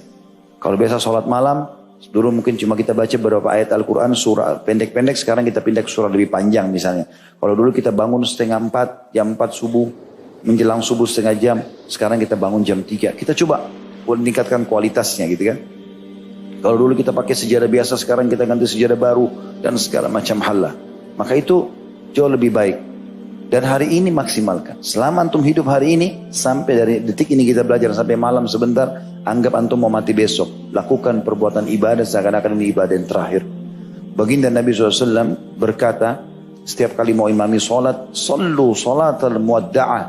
Sholatlah seperti sholat perpisahan. Anggap setelah ini kita meninggal dunia. Ini amal terakhir. Tidak ada yang orang yang bisa melindungi seseorang teman-teman kalau ajalnya datang.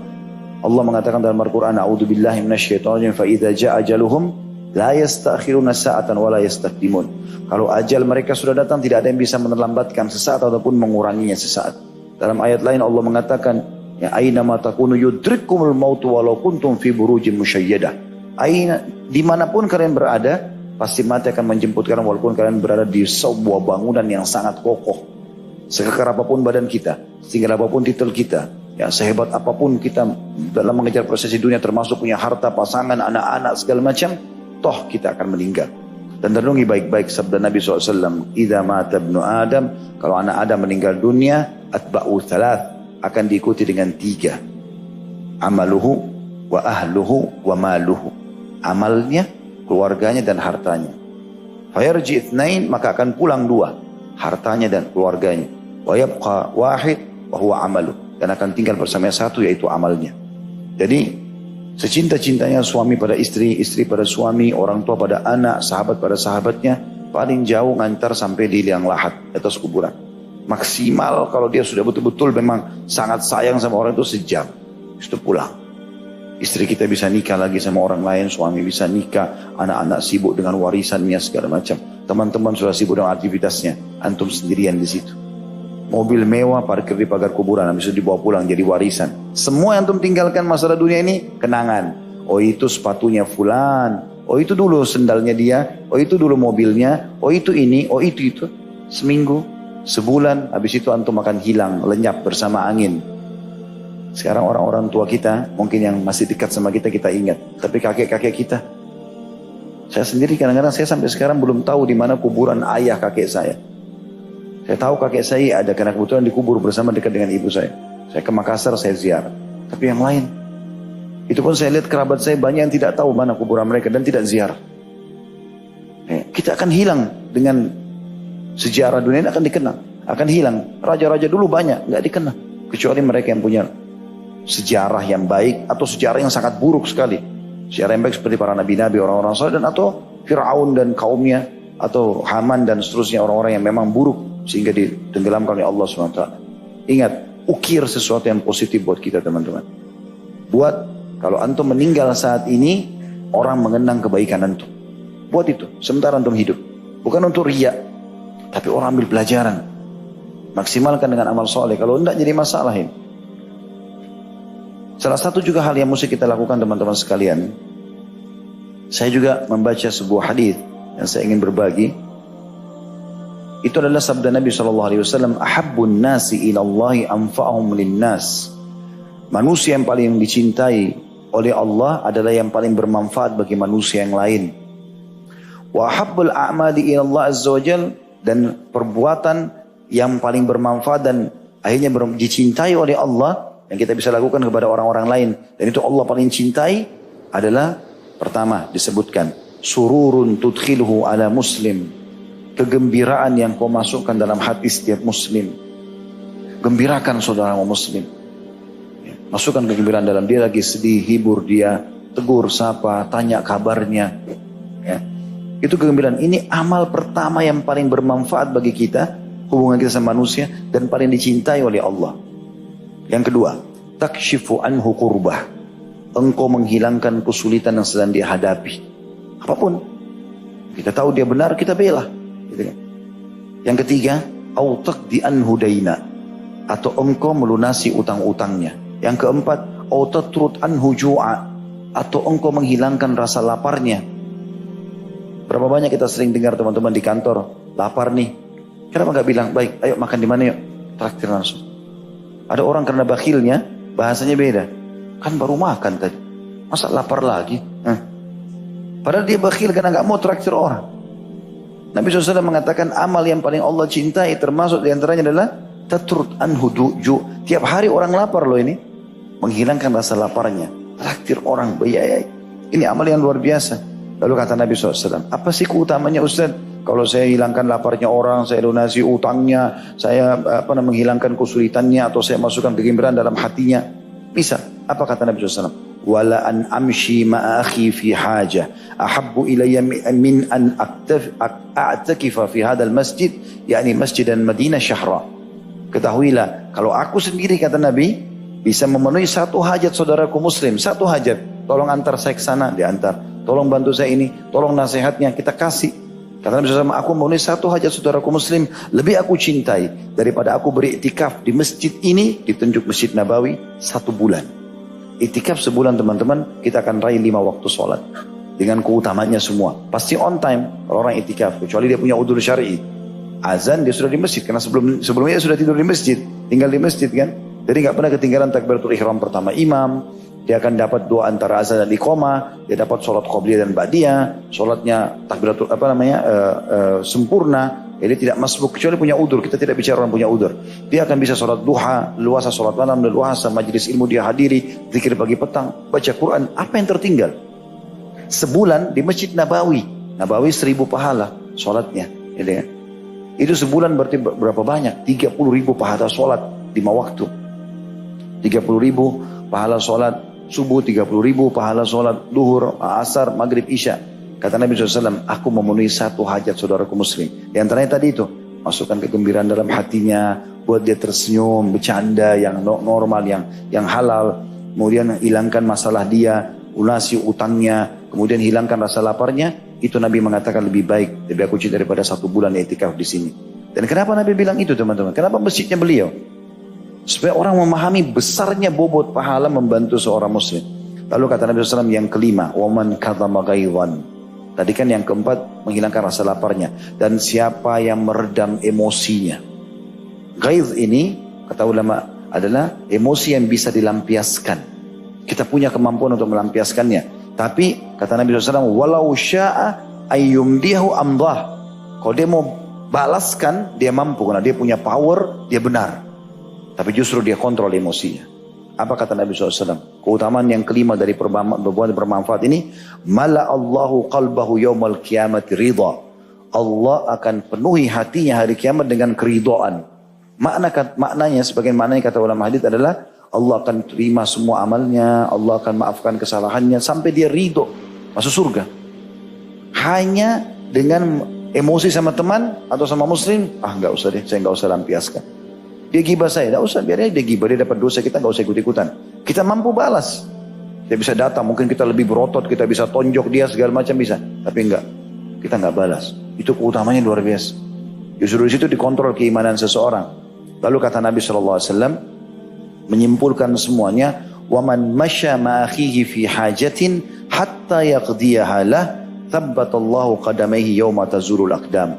Dan siapa yang keluar sengaja dari rumahnya menemani satu hajat saudaranya muslim sampai selesai, minta ditemani sampai selesai, walaupun cuma temani ke pasar apa, temani saja sampai selesai, Allah akan kokohkan kakinya pada hari kiamat, di mana semua kaki-kaki tergoncang. Maknanya Allah akan selamatkan pada hari kiamat. Keutamaan yang luar biasa. Saya bacakan di sini kata penulis, sebagian orang merasa sempit dan terganggu ketika kedatangan orang-orang kecil, terutama para duafa. Padahal saat kita membantu saudara kita yang membutuhkan, para fakir miskin dan kaum duafa, pada hakikatnya kita sedang membantu diri kita sendiri. Ingatlah, barang siapa menunaikan hajat saudaranya, maka Allah yang Maha Suci dan Maha Pemurah akan tunaikan hajatnya. Dan bahwasanya Allah Maha Suci selalu menolong hambanya selama dia selalu menolong saudaranya. Hadis riwayat Muslim. Di antara hadis yang mulia adalah sabda Nabi SAW dari Abu Hurairah radhiyallahu anhu, dan hadis ini riwayat Bukhari Muslim. Nabi SAW bersabda, as-sa'i alal armala wal miskin kal mujahid fi sabilillah. Wa ahsabuhu qal wa kal qa'imi la yaftur wa kas sa'imi la yuftir. Orang yang berusaha membantu janda-janda susah dan orang-orang miskin adalah seperti mujahid di jalan Allah, seperti orang pergi jihad. Sepertinya, kata Abu Hurairah, beliau juga bersabda, seperti orang yang sholat malam terus menerus dan seperti orang yang berpuasa setiap hari. Kata beliau, jihad di jalan Allah, sholat malam tiada henti, puasa tidak berbuka, semuanya berpahala besar, dan itu bisa diraih dengan membantu janda-janda susah, orang-orang miskin dan para duafa lainnya. Teman-teman, saya harap sedikit serius dalam masalah seperti ini ya. Jadi kadang-kadang saya pernah begitu sampaikan masalah ini, ada ikhwah yang jadikan bahan bercanda. Jadi, oke sudah, kalau gitu Ustadz kan bilang tadi bantu janda, cari janda-janda cantik yang masih muda, ya sengaja jadi target untuk dibantu, akhirnya berduaan, akhirnya terjadi zina. Ini haram akhi, bukan begitu yang dimaksud. Saya temui berapa kali, coba antum, subhanallah kita di Indonesia ini nggak pernah kekurangan untuk cari sumber pahala ya. Masya Allah, luar biasa. Di masjid ada kotak amal, di ta'lim ada kotak amal, di pinggir-pinggir jalan banyak orang miskin. Itu ibu-ibu duduk di pinggir jalan, sering lihat nggak jual bawang, jual apa? Bukan, dia tidak bisa ke pasar, mungkin kakinya sakit di depan rumahnya, depan gang kami sering kami temukan ada banyak. Tidak pernah saya keluar dari rumah ke pengajian tidak temukan orang begini, pasti ada saja. Kalau kita tanya, Bu ini harganya berapa? Satu bungkus bawang atau bungkus kentang, artinya tidak seberapa, mungkin semuanya 150 ribu, 200 ribu gitu. Hanya untuk hidupin dirinya. Kalau kita tanya, ibu ada suaminya? Gak ada nak. Anaknya berapa? 3. Hidup dari situ. Orang lalang tidak ada yang mampir ikhwah. Kenapa gak mampir? Mampir, kasih, bantu. Kita sudah lihat orang sudah keriput, udah bungkuk, udah angkat barang, masih negosiasi sama syaitan, kayaknya masih mampu. Gendong anak, kayaknya anak pinjaman. Ini syaitan manusia ini. Bantu ya akhi dan ukhti. Kenapa bakhilin? Lihat luar biasa. Kenapa dibiarkan? Ada bapak-bapak jual gorengan. Saya lihat gorengannya kalau dijual semua mungkin 400 ribu, 500 ribu. Sebagian orang mungkin di antara kita pakai makan satu kali saja, itu makan siang, makan malam. Itu jual teman-teman. Beli berapa pak gorengannya? 2.000, 1.000 aja ya pak. Masih nawar sama orang miskin. A'udzubillahi minasyaitonirrajim. Ini kalau saya dekatnya saya isti'adzah nih, tiup telinganya. Ya akhi kasih lebih. Beli 2.000, beli semua itu. Pak, ini saya bayar ya, bagi-bagiin kepada orang. Itu nawar orang miskin. Kenapa ya? Masih bisa nego gitu kan. Beli bakso Pak, tambah satu ya. Minta gratis, bayar ya akhi. Beli satu gerobak itu, sedekahin ke orang gitu kan. Ini aneh betul. Orang kata Nabi SAW jihad, sholat malam tidak ada henti, puasa tidak berbuka, semuanya berpahala besar. Semua itu diraih hanya dengan membantu para janda, orang miskin dan para duafa. Abdullah bin Abu Aufa berkata, Nabi SAW tidak pernah menolak untuk berjalan bersama janda dan orang miskin, maksudnya memenuhi hajat mereka ya. Lalu beliau memenuhi hajat keduanya, sebagaimana disebutkan oleh An-Nasai. Abu Bakar radhiyallahu anhu sering kali memerah susu kambing untuk masyarakat di sekitar rumahnya, termasuk janda-janda yang tidak mampu. Abu Bakar punya beberapa ekor kambing radhiyallahu anhu, unta, beliau peras sendiri susunya untuk kasih kepada orang, saking ingin cari pahala gitu. Setelah jadi khalifah, seorang wanita berkata di sekitar rumahnya Abu Bakar, sekarang dia tidak akan lagi memerah untuk kami. Waktu Abu Bakar dengar radhiyallahu anhu, beliau tersenyum lalu berkata, sekali-kali tidak. Aku berharap semoga apa yang aku pegang ini, maksudnya kekhilafaan, tidak merubah apa yang telah aku lakukan selama ini. Sampai beliau meninggal tetap merah sebagai khalifah, merah susu kasih orang. Umar bin Khattab rutin selalu mencari orang-orang yang susah. Bahkan pernah dia masuk membantu seorang nenek yang buta dan jompo. Kemudian diikuti oleh seorang sahabat Talha radhiyallahu anhu. Lalu Talha masuk ke rumah itu lalu bertanya kepada ibu tersebut, apa yang orang ini lakukan? Kata dia, orang itu selalu memenuhi hajatku, membantuku dan membuang apa yang menggangguku. Lalu kata Talha, celaka kau wahai Talha, kenapa kau memata-matai Umar? Gitu kan. Kata beliau, perbuatan baik ini tidak terbatas pada janda, yatim, orang miskin atau duafa.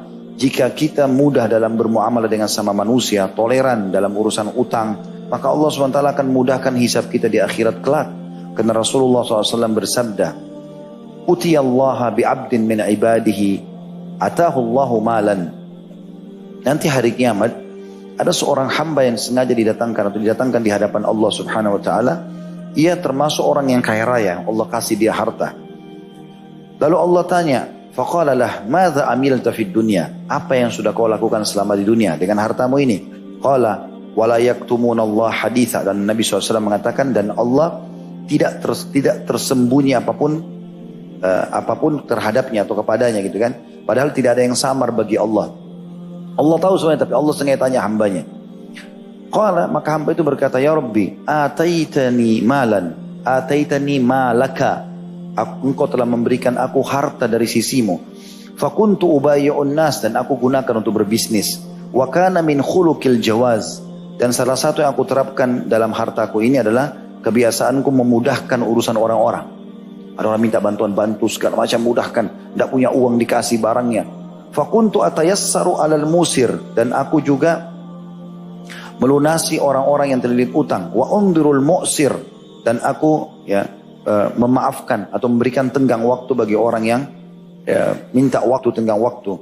Faqala Allah, maka Allah berfirman kepadanya, ana ahaqqu bidza minka tajawazu an abdi. Kata Allah SWT, aku lebih berhak memudahkan urusanmu daripada kau memudahkan urusan orang-orang itu. Lalu Allah berfirman kepada para malaikatnya, maafkan semua kesalahan hambaku ini. Jadi berbuat baik dengan orang. Isi teman-teman waktu setelah taubat itu dengan amal-amal soleh, dengan kebaikan. Bukan cuma buat kita, tapi berbaur dengan orang. Jangan malah eksklusif, setelah taubat malah sendirian. Gitu kan. Kata Nabi SAW, orang mukmin yang berbaur dengan manusia, dengan suka dukanya, jauh lebih afdal daripada orang mukmin yang sendirian. Pergi ke gua, ke gunung, kena takut maksiat, dia beribadah. Jadi berbaur sama orang. Kesalahan orang pun bisa menjadi ajang pahala buat kita. Makanya termasuk teman-teman harus diperhatikan. Juga maksimalkan pada saat antum sudah taubat dengan amal-amal saleh. Ya, apalah antum bisa tinggalkan buat amal jariah buat antum. Perhatikan hadis ini. Ya. Kata penulis ini, sedekah jariah adalah sedekah yang manfaat mengalir terus-menerus. Seperti tanah yang diwakafkan dan disiapkan untuk bangun masjid, sekolah, panti asuhan, lahan-lahan kebaikan lainnya. Sedekah yang kita berikan semasa hidup kita, pahalanya akan terus berlanjut hingga setelah kita mati. Selama masih berguna dan dimanfaatkan oleh orang banyak. Di antara bentuknya adalah menggali sumur, mewakafkan sawah untuk fakir miskin, membangun masjid, membangun sekolah atau pesantren, membangun panti asuhan anak-anak yatim, mencetak mushaf dan buku-buku Islam, menyediakan minum di tempat-tempat umum dan semisalnya. Hadis Nabi SAW diriwayatkan oleh Abu Hurairah radhiyallahu anhu. Hadis ini diriwayatkan Ibnu Majah dan dihasankan oleh Syekh Albani dalam Sahih At-Targhib At-Tarhib nomor 112. Kata Nabi SAW, inna mimma yalhaqul mu'minu min amalihi wa hasanati ba'da mautihi. Sesungguhnya amal atau pahala ya Di antara amal dan kebaikan yang menyusul seorang mukmin pahalanya sesudah kematiannya adalah yang pertama, ilman 'allamahu aw nasyarah. Ilmu yang dia miliki lalu dia ajarkan atau dia sebarluaskan. Ini pernah saya bahasakan teman-teman, tidak semua di antara kita, saya dan antum tidak mudah untuk menjadi ulama, butuh waktu lama. Lalu bagaimana caranya kita bisa meraih pahala ini? Ilmu yang bermanfaat disebarkan, cetak bukunya, sebarluaskan jadwal-jadwal mereka, gitu kan. Saya temukan, pernah saya ceritain tapi saya ingatkan kembali, Syekh Muhammad Jamil Zainu hafizahullah. Saya nggak tahu sekarang masih hidup atau tidak karena sudah lama saya nggak ketemu. Satu-satunya yang saya lihat rujukan, termasuk rujukan dunia, maksudnya orang banyak belajar dari beliau, di Indonesia pun bukunya banyak diterjemahkan ya. Itu orang asli Syria, tinggal di Mekah, mengajar di Darul Hadith. Saya tertarik pernah waktu awal-awal balik Indonesia tahun 99, tahun 2000, 2001. Sampai 2003 saya sering pakai buku beliau sebagai rujukan pengajian. Sampai saya baca di bagian depannya, ditulis itu, setiap muslim punya hak mencetak buku ini. Kalau kita kan biasa, ini hak, ya, ini bagi siapa yang mencetaknya, dihukumlah apalah segala macam. Setiap muslim punya hak mencetak dan berbanyak buku ini. Dan kalau ada yang ingin bantuan, silakan hubungi penulis, dikasih nomor teleponnya. Saya telepon tuh.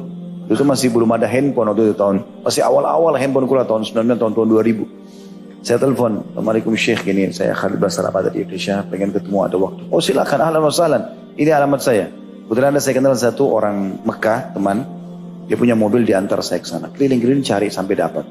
Begitu ketemu, orang sudah tua, jenggotnya putih semua gitu. Ya, anta Khalid, ya, Syekh, saya Khalid. Pelukanlah, salaman sama dia. Terus dia pegang jenggot saya, dia bilang, jenggotmu pendek sekali. Ya. Saya senyum, saya pikir kalau dia lihat jenggot di Indonesia, mungkin dia lebih kaget gitu kan. Cuma 2 lembar, kalau jenggot saya aja dianggap pendek bagaimana. Sambil dia bercanda, dia senyum. Terus duduk, ngobrol-ngobrol. Bukan saya menggurui, tapi saya mengatakan, Syekh, di buku ini ada antum tulis tentang begini. Tapi saya baca di buku lain ada begini. Kita diskusi dan Syekhnya menerima, Masya Allah. Kalau ada kita kasih masukan atau apa. Syekh, apa maksudnya buku ini? Diterangin sama dia. Rupanya waktu itu ya, tahun 2000-an itu sekitar 37 atau 38 judul buku yang beliau tulis. Sebelah rumahnya itu ada gudang besar, buku-buku banyak berdus-dus. Ringkas cerita saya bilang sama dia, Syekh, saya habis ini, saya mau pulang ke Indonesia, saya mau ambil buku-buku antum. Oh silakan, fadhal, silakan. Ambil saja, berapapun kau mau ambil di belakang gudang itu. Saya masuk ke gudangnya besar sekali, penuh buku-buku. Gak bisa, timbangan pesawat saya waktu itu saya naik ekonomi cuma 20 kilo atau 30 kilo. Saya ambil aja deh, siap judul 10 buku, 20 buku kalau nggak salah saya ambil. Oke silakan ambillah. Kalau di mobil teman ini saya ke Jeddah. Waktu itu saya tinggal di rumah sepupu kebetulan di Jeddah. Terus saya sholat di masjid sebelum saya berangkat ke Indonesia, ada masjid dekat situ. Sholat, ada anak muda, saya sudah kenal mereka karena saya waktu itu tinggal sebulan di Saudi. Sudah kenalan sama mereka, ngobrol-ngobrol. Kadang-kadang habis sholat kita diskusi-diskusi gitu. Terus saya bilang, ikhwani, ini ada, ikhwan ini jamak daripada, biasa kita juga bilang ikhwah ya. Akhi, ikhwan, ya, ikhwah. Saya bilang, ikhwani, ini ada buku-buku saya bawa dari Syekh Muhammad Jamil Zainu dari Mekah. Mari saya di sana. Saya mau wakafin taruh masjid sini ya. Saya bawa 10 buah di setiap judul, 10-nya saya taruh di sini. Oh bagus sekali, taruh aja, taruhlah. Terus saya bilang sama mereka, kenapa antum tidak pergi ke Mekah ambil buku ini? Ini Mekah cuma dari Jeddah 1 jam. Buku Syekhnya bagi cuma-cuma. Iya ya, kenapa kita tidak terfikir ya? Gitu. Nah akhirnya mereka, Allah alam setelah itu jalan atau tidak, tapi insya Allah menurut saya lihat dari semangat mereka mau ketemu sama Syekh, mau ambil, mau sebarluasin. Saya bilang bagaimana hari Jumat untuk bagi kepada jemaah, pinggir jalan bagikan, lagi mampir restoran bagikan, kan bagus. Maksudnya teman-teman, kita kalau nggak bisa nulis buku, sebarin buku yang ada. Ini buku ini yang saya bacain antum ini, mungkin di bawah 10.000 rupiah ini. Harga gorengan antum ini. Hah? Tapi manfaatnya luar biasa. Beli sebarin akhi. Kasih, mampir di musola taruh, di silaturahim keluarga taruh, lagi naik bus kasih orang di sebelah, kenalan mungkin muslim kasih, kan gitu. Jadi yang pertama yang bisa menjadi terus mengalir bagi seseorang setelah meninggal, ilmu yang diajarkan. Ya kalau kita punya ilmu sedikit kita ajarkan, kalau kita mau lebih luas ya sebarluasin bukunya. Karena di sini dikatakan au nasyarah atau dia sebarluaskan. Yang kedua yang bisa menyusul pada saat kita meninggal dari amal-amal soleh, wa waladan salihin tarakah, atau anak soleh yang ditinggalkan yang bisa beribadah untuk membantu dia memperbanyak amal. Ini anak soleh sudah masyhur.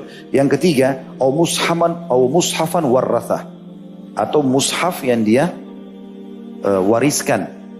Jadi misalnya antum jadwalin, walaupun antum cuma mampu beli satu mushaf satu bulan, yang penting ada 1 tahun 1 mushaf deh misalnya. Mushafnya harga 50 ribu, 100 ribu, beli satu. Tiap tahun antum jadwalin, atau tiap bulan, kalau bisa tiap hari bagus, tiap pekan, sedekahkan, taruh di masjid, biar orang baca. Cari pesantren, sekolah tahfidz Quran, sumbang Qurannya. Itu amal jariah luar biasa, karena satu kali mereka hafal, maka itu akan terus melekat di kepalanya. Selama mereka pakai sholat, mereka ajarkan, apalagi para hufad, para hafidz Quran. Cari sekolah-sekolah hafidz Quran, jadikan target utama antum itu. Ini bujang-bujang lebih penting cari itu daripada cari rumahnya calon mertua. Nah, itu dulu. Cari sekolah tahfidz, sumbang, walaupun satu Quran. Ini saya mau sumbang, mudah-mudahan bisa dipakai untuk orang hafal di sini. Kalau antum bagi-bagi Quran, saya pernah buat program itu. Pas ikhwah datang, ini Quran gratis pada datang. Ustaz, saya sudah punya Quran antum mau kasih orang lain. Quran ini antum pakai baca. Setuju gak? Setuju, baik. Saya kasih Quran baru. Gitu kan? Jadi Qurannya juga dia wakafin kok, dia kasih juga ke orang lain. Jadi terus amal itu bisa berjalan. Yang ketiga, yang keempat, au masjidan banah, atau masjid yang dia bangun. Mungkin teman-teman bertanya, Ustaz, kan tidak semua orang bisa bangun masjid. Ini pertanyaan pernah sahabat tanya. Karena gambarannya masjid besar, mahal. Apa kata Nabi SAW? Allah akan berikan pahala itu istana di surga. Karena Nabi SAW mengatakan di awal hadisnya, siapa yang membangun rumah untuk Allah di muka bumi, Allah akan bangunkan bagi istana di surga. Allah akan berikan pahala itu bagi orang yang membangun rumah Allah di muka bumi, walaupun seperti sarang burung. Sarang burung 20 ribu rupiah, 10 ribu rupiah. Ada kotak amal di pinggir jalan masjid, karo. Digabung, beli semen, beli batu bata, beli keramik, antum sudah dapat istana di surga. Mudah, gak sulit, gitu kan? Makanya jangan digosip sama syaitan yang lewat kotak amal. Kayaknya saya sudah bantu kemarin. Itu kemarin. Kalau kotak amal itu setahun, 365 hari ditaruh di situ. Antum sumbang sehari sekali, 365 istana di surga. Ngapain satu kali? Ini syaitan bisik. Kemarin sudah dicatat buku amal. Hari ini harusnya setiap hari. Karena buku amal kita terbuka setiap hari, kan gitu. Jangan sia-siakan peluang itu. Kemudian selanjutnya, yang keberapa nih? Yang keempat ya. Yang kelima, au baitan libni sabil banah, atau rumah untuk ibnu sabil, ya, orang yang terputus jalan lah ya. Di sini diterjemahkan itu rumah untuk ibnu sabil atau musafir yang dia bangun. Ya, kalau kita kan sekarang banyak penginapan, hotel kan gitu, mungkin berbayar. Nah ini Nabi SAW suruh gratisin. Ada rumah, setiap ada keluarga datang dari luar Jakarta, ada musafir, silahkan tinggalin di situ. Nah teman-teman kalau bangun masjid bisa menggabungkan ini dengan ada rumah di sebelahnya, rumah untuk tamu lah istilahnya. Jadi bukan cuma imam, ada musafir datang bisa tinggal di situ. Atau mungkin rumah juga untuk janda-janda yang tidak mampu. Mungkin antum punya tanah, bisa bangun berapa petak rumah, 5-10 rumah petak. Oke, tinggalin janda-janda yang tidak mampu, biayai anaknya sekolah. Mereka sudah mampu keluar, diganti orang lain. Semampu kita. Tapi ini termasuk yang bisa. Yang keenam, au nahran ajrah, atau sungai yang dialirkan. Ya, maknanya di sini adalah dia buat perairan, termasuk dalamnya sumur. Jadi kan sumur. Au sadaqatan akhrajaha min malihi fi hayati wa sihhatihi yalhaquhu min ba'di mauti. Atau sedekah apa aja kata Nabi. Apel kah, roti kah, minuman kah, apa saja sedekah yang dia keluarkan semasa dia hidup dan dia sehat, yang akan menyusul pahalanya untuknya pada saat dia meninggal dunia. Itu luar biasa. Tapi ingat teman-teman ya, harus dari yang halal. Harus yang halal. Karena yang haram Allah tidak terima tentunya. Kemudian juga teman-teman sekalian, termasuk yang perlu di garis bawahi ya. Setelah antum taubat, antum sudah kenal agama, sudah mulai, usahakan teman-teman sekalian mencintai, menambah pahala dengan yang lainnya, seperti jenguk orang sakit misalnya. Jenguk orang sakit ini ada hadisnya.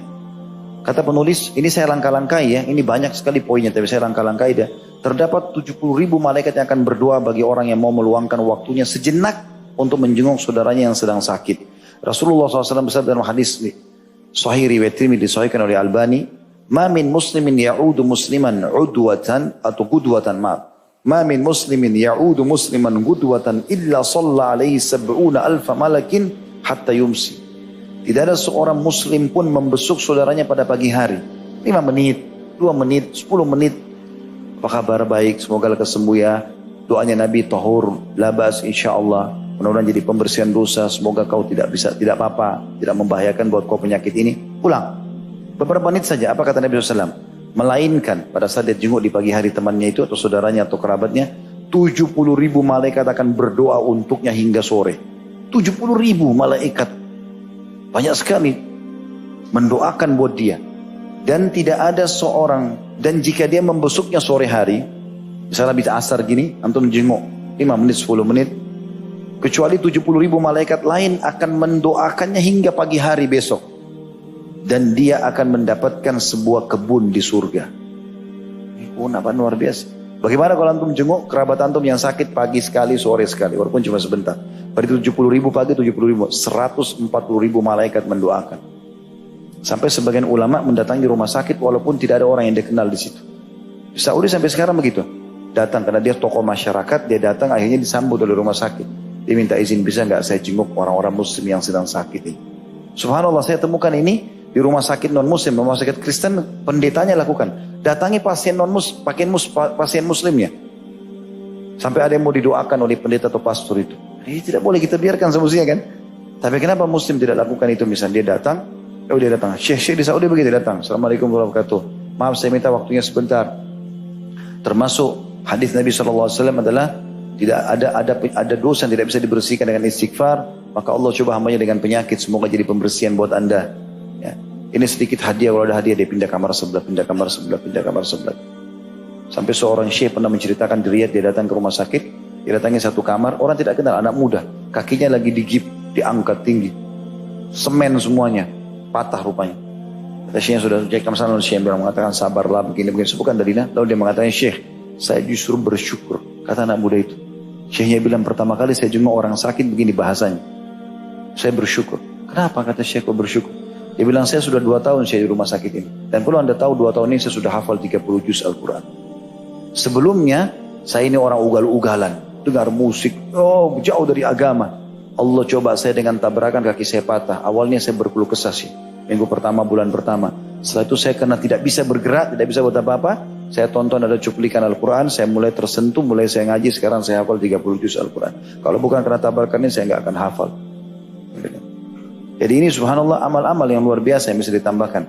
Termasuk teman-teman saya tutup dengan ini, maksudnya dari buku ini ya, kita akan kembali ke buku kita nanti. Kalau antum sudah taubat teman-teman, dekatkan diri dengan orang-orang saleh, orang-orang beriman, para ulama, orang-orang yang saleh, yang memang ahli ibadah. Karena mencintai mereka akan membawa kita bersama mereka di surga. Dengarkan ini, riwayatnya diangkat oleh beliau, khusus judulnya Bersama Abu Bakar sama Umar. Seorang sahabat datang mendatangi Rasulullah SAW dan bertanya pada beliau, kapan hari kiamat? Maka Rasulullah SAW balik bertanya, wa madza a'dadta laha? Apa yang sudah kau persiapkan untuk kiamat itu? Qala la syai'. Kata orang itu, masih sedikit sekali ya Rasulullah. Illa anni uhibbullah wa rasulahu sallallahu alaihi wasallam. Tapi ada satu modal saya mencintai Allah dan Rasulnya. Maka Nabi SAW mengatakan, faqal anta ma'aman ahbabt. Kau akan bersama dengan orang yang kau cintai. Artinya karena kau cintai Allah dan Rasulnya, sekarang kau cintai aku ini, seakan-akan Nabi bilang begitu, kau akan sama-sama aku di surga. Bersama Rasulullah SAW di surga. Istananya berdekatan dengan Nabi, amalnya sedikit. Kenapa? Modalnya mencintai mereka. Mencintai Nabi. Qala Anas, maka sahabat Nabi yang mulia Anas berkata, "Fama farihna bi syai'in farihna atau farahna bi qaulin Nabi sallallahu alaihi wasallam anta ma'a man ahbabta." Kami tidak pernah segembira ya pada saat mendengar dan menerima hadis Nabi SAW, engkau bersama dengan orang-orang yang kau cintai. Qala Anas, maka Anas menanggapi itu mengatakan, fa ana uhibbun nabiyya sallallahu alaihi wasallam wa Abu Bakrin wa Umar. Maka aku mencintai Nabi SAW, aku mencintai Abu Bakar dan mencintai Umar. Wa arju an akuna ma'ahum bihubbi iyahum. Dan aku berharap aku bisa bersama mereka dengan cintaku kepada mereka. Wa illam a'mal bimithli amalihim. Walaupun aku belum bisa beramal seperti amalnya dia. Cintai Abu Bakar, cintai Umar, cintai Talha, Zubair, sahabat-sahabat Nabi. Cintai para salafus salih, tabi'in, orang-orang saleh, orang-orang yang ahli ibadah. Cintai mereka karena amal kita belum tentu sama dengan mereka. Jadi jangan ikuti orang-orang Syiah lagi, caci maki Abu Bakar, caci maki Umar. Apa kata Nabi SAW? Penulis angkat hadis yang mulia ini. Kalau tadi itu hadis Bukhari, tadi itu riwayat Anas ya. Hadis Bukhari nomor 3688. Lalu Nabi SAW mengatakan tentang Abu Bakar sama Umar, riwayat Tirmidzi dan disahihkan oleh Syekh Albani nomor 3666. Abu Bakar wa Umar sayyida kuhuli ahlil jannah minal awwalina wal akhirin ma khalan nabiyyina wal mursalin. Abu Bakar dan Umar adalah sayyid, penghulu, pemimpin orang-orang dewasa dari penghuni surga, dari umat-umat terdahulu dan kemudian. Sahabat-sahabatnya Nabi Musa, sahabat-sahabat Nabi Isa, Nabi Daud, Nabi Ibrahim, sahabat-sahabat mereka ada. Mulia-mulia orang beriman dan masuk surga bersama para nabi mereka. Gitu kan? Tapi Abu Bakar, Umar pemimpin mereka semuanya. Kecuali nabi-nabi dan utusan Allah, para rasul. Tentu Abu Bakar dan Umar di bawah para nabi dan rasul. Tapi berarti mencintai mereka luar biasa. Jadi cintai orang-orang soleh teman-teman sekalian. Terutama orang-orang salafus soleh yang luar biasa di mana mereka memang ahli ibadah. Itu beberapa hal yang saya berbagi, mudah-mudahan Allah jadikan saya pertama melaksanakan, bukan cuma mengucapkan. Lalu Allah mudahkan juga ikhwan dan akhwat sekalian mengamalkan masalah itu. Perbanyak kesibukan diri dengan amal soleh setelah taubat. Karena kalau kita lalai sedikit saja, maka akan datang pintu kemaksiatan. Tahu kapan antum buat maksiat? Lagi santai. Kita malam hari lagi santai, gak ada kegiatan, depan TV, pegang remote, udah nonton. Kapan orang pergi bioskop? Lagi santai. Orang ke diskotik, lagi lengah, santai. Coba kalau lagi sibuk, lagi sakit, lagi banyak pekerjaan numpuk, gak bakal. Syaitan cuma tunggang itu. Maka sibukkan diri dengan amal soleh atau makan jauh dari kemaksiatan. Sebentar, ingat itu teman-teman, ajal akan datang. Kita masuk ke dalil. Halaman 25. Penulis berkata, diangkat dalil tentang masalah taubat juga dari Abu Hurairah radhiyallahu anhu, ia berkata, Rasulullah SAW bersabda, man taba qabla an tatlu asy-syamsu min maghribiha taballahu alaih. Barang siapa yang bertobat sebelum terbitnya matahari dari arah barat, maka pasti Allah akan menerima taubatnya. Hadis riwayat Muslim jilid 4 halaman 2113 nomor 2759. Jadi maksudnya kesempatan masih ada, taubat masih terbuka pintunya. Sebagaimana juga hadis yang sebelumnya ya, yang terakhir kita bacakan itu di halaman 24. Saya ulangi kembali, Abu Musa radhiyallahu anhu berkata, Nabi SAW bersabda, Inna Allah Azza wa Jalla yabsutu yadahu bil laili liyatuba musi'un nahar, wa yabsutu yadahu bin nahar liyatuba musi'ul lail, hatta tatlu asy-syamsu min maghribiha. Sesungguhnya Allah Azza wa Jalla membentangkan tangannya di waktu malam, supaya orang yang berbuat keburukan di waktu siang bertaubat, dan dia membentangkan tangannya di waktu siang, supaya orang yang berbuat keburukan di waktu malam bertaubat, sampai matahari terbit dari arah barat. Bagi orang yang masih bermaksiat kepada Allah SWT, segera bertaubat. Dan kalau antum juga buat, tutupi antara antum sama Allah. Ya. Jangan biarkan terekspos. Namanya mujahir, nggak boleh. Terang-terangan, sengaja ekspos, sengaja ciuman depan umum, sengaja undang ya, segala macam buat maksiat, undang teman-temannya ke diskotik. Ini nggak boleh, mujahir ini bahaya. Adabnya Allah bisa datang seketika. Kalau orang-orang seperti ini. Kalau orang buat dosa antara dia sama Allah, kalau dia taubat itu Allah masih tutupi. Dalam sebuah hadis dikatakan, Allah SWT akan mendatangi, Allah akan berbicara dengan seorang hamba mukmin pada hari kiamat, lalu mengatakan, apakah kau ingat dosa ini, apakah kau ingat dosa itu? Karena si mukmin ini tidak pernah ekspos dosanya antara dia sama Allah. Lalu dia mengakui semuanya sampai dia mengira dirinya akan binasa. Lalu Allah mengatakan, aku tutupi di dunia, kau tidak ekspos itu antara kau sama aku, maka aku juga maafkan kau sekarang di akhirat. Nah, jangan diekspos. Juga dikatakan dalam hadis yang lain, hadis riwayat Muslim jilid 4 halaman 2076 nomor 2703 dari Ibnu Umar radhiyallahu anhu bahwasanya Nabi SAW bersabda, Inna Allah yakbalu taubatal abdi ma lam yughargir. Sesungguhnya Allah akan menerima taubat seorang hamba selama dia belum sekarat atau sakarat menghadapi mati. Kalau orang sudah dimulai dicabut ruhnya, dia sudah lihat malaikat baru mau taubat, udah nggak bisa. Seperti kasus Fir'aun, pada saat sudah mau dicabut ruhnya baru dia bilang, In amantu billadzi amana bihi Banu Israel. Aku beriman kepada yang telah diimani Banu Israel. Kata ulama, saking kufurnya tidak punya beriman sama Allah sampai nggak bisa sebut nama Allah. Dia cuma mengatakan saya beriman kepada apa yang diimani oleh Bani Israel. Tapi sudah sementara dicabut proses pencabutan ruhnya. Makanya malaikat mengatakan, Al-ana waqad kunta qablu minal mufsidin. Sekarang baru kamu tobat. Setelah dulu sebelumnya kamu termasuk orang-orang yang berbuat kerusakan. Dan kabar gembira kata penulis yang paling besar adalah sabda Rasulullah SAW, Lillahi asyaddu farhan bitawbati abdi hina yatubu ilaihi min ahadikum kana ala rahilatihi bi ardi falatin فانفلتت منه وعليها طعامه وشرابه فأيس منها فأتى شجرة فاتجع في ظلها قد أيس من راحلته فبين هو كذلك إذ هو بها قائمة عنده فأخذ بختامها ثم قال من شدة الفرح اللهم أنت عبدي وأنا ربك أخطأ من شدة الفرح. Sungguh Allah lebih gembira dengan taubat seorang hamba. Allah itu senang kalau kita taubat. Daripada kegembiraan salah seorang di antara kalian ketika ia berada di atas hewan tunggangannya di suatu padang pasir Sahara. Lalu hewan tunggangannya itu kabur, sedang makanan dan minumannya berada di atasnya. Ia pun putus asa darinya. Kemudian ia mendatangi sebuah pohon lalu berbaring di naungannya dalam keadaan putus harapan dari kendaraannya yang hilang. Pada saat itulah tiba-tiba hewan tunggangannya telah berada di sisinya